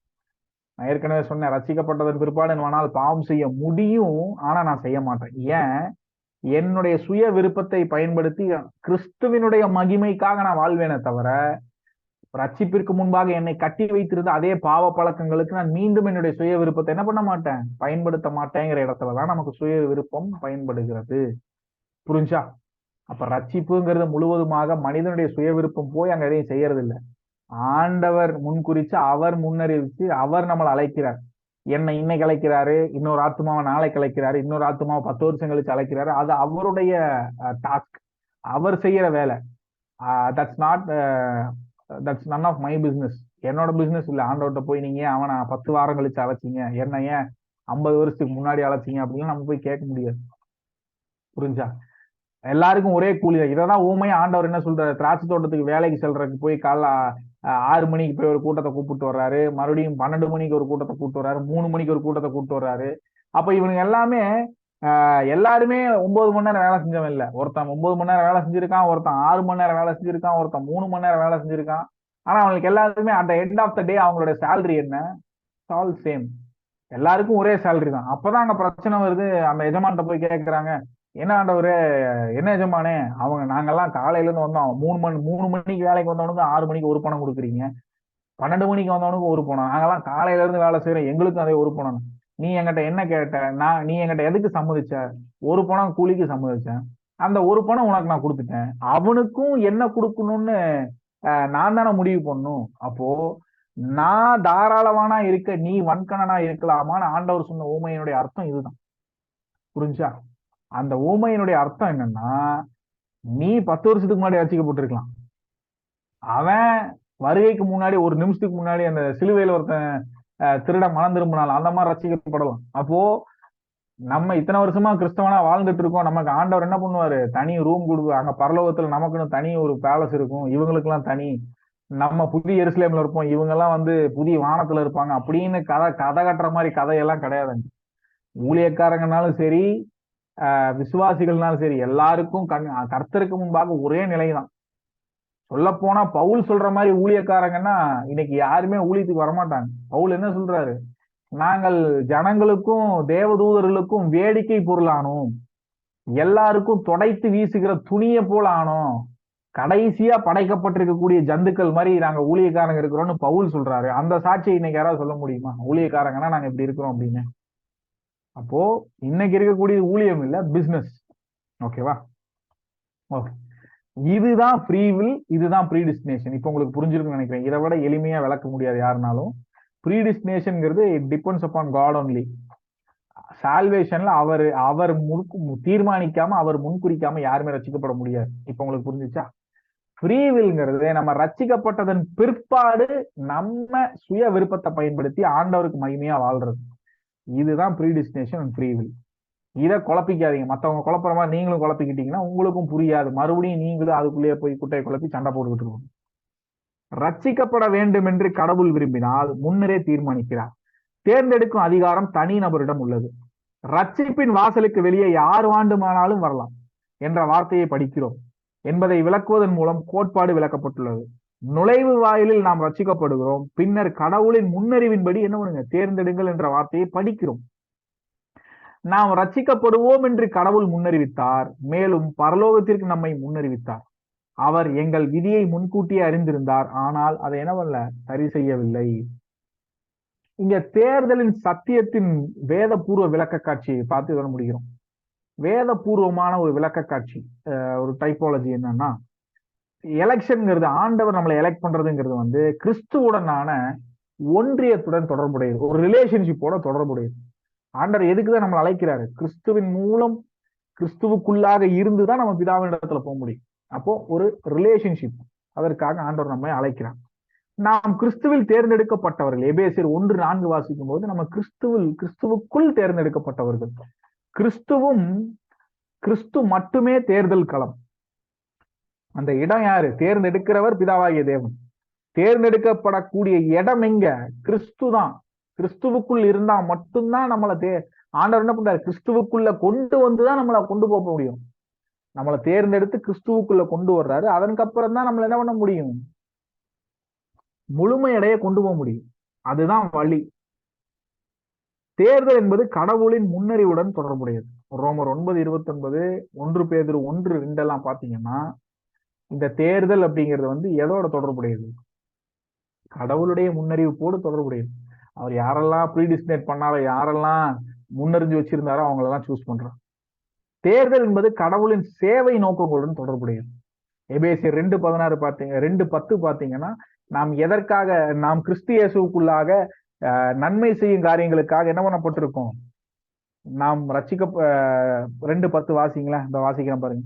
ஏனெனில் நற்கிரியைகளை செய்யும்படிக்கு நாம் கிறிஸ்து இயேசுவுக்குள் சிருஷ்டிக்கப்பட்டு தேவனுடைய செய்கையாய் இருக்கிறோம், அவைகளில் நாம் நடக்கும்படி அவர் முன்னதாகவே அவைகளை ஆயத்தம் பண்ணி இருக்கிறார்.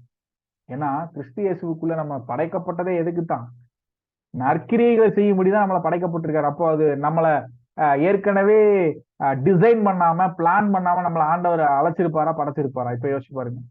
இந்த வசனம் தான் அதற்கான பதில். தேர்தல் எப்போதும் கடவுளுடன் தொடர்புடையது. பரிசுத்தத்தின் தேவைகள். நம்மளை எலெக்ட் பண்றாருன்னா ஆண்டவர் அதுக்கு ஒரு மெஷர்மெண்ட்ஸ் வச்சிருக்காரு. எலெக்ட் பண்றதுக்கு இல்ல, எலெக்ட் பண்ணதன் பிற்பாடு நம்ம அந்த எலெக்ஷன்ல உறுதியா நிற்கிறதுக்கு ஒரு மெஷர்மெண்ட்ஸ் இருக்கு. என்னன்னா பரிசுத்தம்.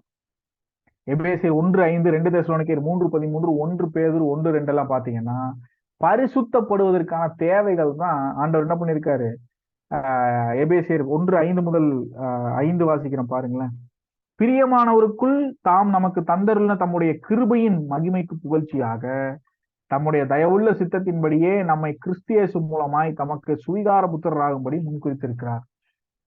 சன்ஷிப்புக்குள்ள, ஆண்டவருக்குள்ள, கிறிஸ்துவுக்குள்ள நம்மை முன்குறித்திருக்கிறார். இதுக்கு கிறிஸ்துவை போல மாற. கிறிஸ்து எப்படி பாவமறியாத பரிசுத்தவானா இருக்கிறாரோ அவரை போல் அதே நீதியுடையவர்களாய் மாறுபடிக்கு தான், அவருடைய குமாரனுடைய சாயலுக்கு ஒப்பாய் மாறுபடிக்கு தான் ரோமர் 8:28 படி. அதற்காகத்தான் ஆண்டவர் நம்மளை படைச்சு நம்மளை அழைக்கிறார் அப்படின்னு பாக்குறோம். இப்போ இன்னைக்கு கிளாஸ்ல நம்ம விசுவாசம்னா என்ன, ஸோ விசுவாசத்தினுடைய படிநிலைகள், விசுவாசத்துல என்னென்ன டைப்ஸ் இருக்கு, தேவனிடத்திலிருந்து விசுவாசத்தினால் வரக்கூடிய நன்மைகள் என்ன, மனிதனுடைய விசுவாசத்தினால் நம்ம செய்யக்கூடிய விஷயங்கள் என்ன, பின்ன தெரிந்தெடுத்தல், முன்குறித்தல், தெரிந்தெடுத்தல் அப்படிங்கிற அந்த சாப்டரை நான் முடிச்சிருக்கோம். இதோட உங்களுக்கு ஸ்டடி ஆஃப் சால்வேஷன் சொட்ரியாலஜி சப்ஜெக்ட் முடிஞ்சு அடுத்த சப்ஜெக்ட் நம்ம ஜெனிசிஸ் நம்ம நெக்ஸ்ட் வீக்ல இருந்து ஸ்டார்ட் பண்ணலாம், ஆதியாகமம். அது இன்னும் உங்களுக்கு ரொம்ப இன்ட்ரெஸ்டிங்கா இருக்கும். நிறைய விஷயங்களை நீங்க அறியாததை கற்றுக்கொள்ளாததை கற்றுக்கொள்ள போறீங்க. இந்த ஸ்டடி உங்களுக்கு பிரயோஜனமா இருந்திருக்கும்னு நினைக்கிறேன். ஏதாவது டவுட்ஸ் இருந்தா கேளுங்க, இல்லைன்னா நம்ம கிளாஸை குவிட் பண்ணலாம் ப்ரே பண்ணி. ஓகே, நல்லி ப்ரே. எங்களை பெரிதும் நேசிக்கிறதா எங்களின் பரலோக தகப்பனே, ஆண்டவரே இதாவே இந்த வேலைக்காக கத்தாவே உங்களை துதிக்கிறோம், ஸ்தோத்தரிக்கிறோம். ஆண்டவரே வந்திருந்த ஒரு பிள்ளைகள் ஆசீர்வதியும், இந்த கிளாஸ் எங்களுக்கு ஆசீர்வாதமே மாற்றி தந்தீர். வர தாமதித்து போன பிள்ளைகளை சீக்கிரமா அடுத்த கிளாஸஸ்ல கொண்டு வந்து சேரும். தேவன் தாமே வந்திருந்த ஒவ்வொருவரையும் ஆசீர்வதித்தீர் என்பதை விசுவாசிக்கிறோம். ஆண்டவரே ஒவ்வொருவருக்கும் கர்த்தரை அறிகிற அறிவில வளர கிருபை செய்யும். ஆண்டவரே எங்களை எந்த பாத்திரமாய் மாற்றும்படிக்கு எங்களை அழைத்தீரோ, முன்னறிந்தீரோ, முன்குறித்தீரோ, அதை முழுமையாய் நாங்கள் விசுவாசித்து எங்களுடைய நம்பிக்கையை காண்பிக்கிறதான ஒரு வாழ்க்கையை வாழ எங்களுக்கு ஃபுல் பொட்டன்ஷியலும் கிறிஸ்துவுக்கென்று நாங்கள் காண்பிக்க கர்த்தர் கிருபை செய்யும். ஒவ்வொருவரையும் ஆசீர்வதியும். எங்களை ஆண்டவர் தாமே உங்களுடைய ரத்த கோட்டைக்குள் மறைத்துக் கொள்ளும். ஆண்டவரே எல்லா டெஸ்டையும் நாங்கள் பாஸ் செய்ய கர்த்தர் எங்களை கிருபை செய்யும். எல்லா துதிகளும் நீர் ஏற்றுக்கொள்ளும். இயேசு கிறிஸ்து நாமத்தில் கேட்கிறோம் ஜீவன் நல்ல தகப்பனே. ஆமென். Shalom. God bless you. Amen. Thank you, na. Praise Lord. Thank you. Praise the Lord.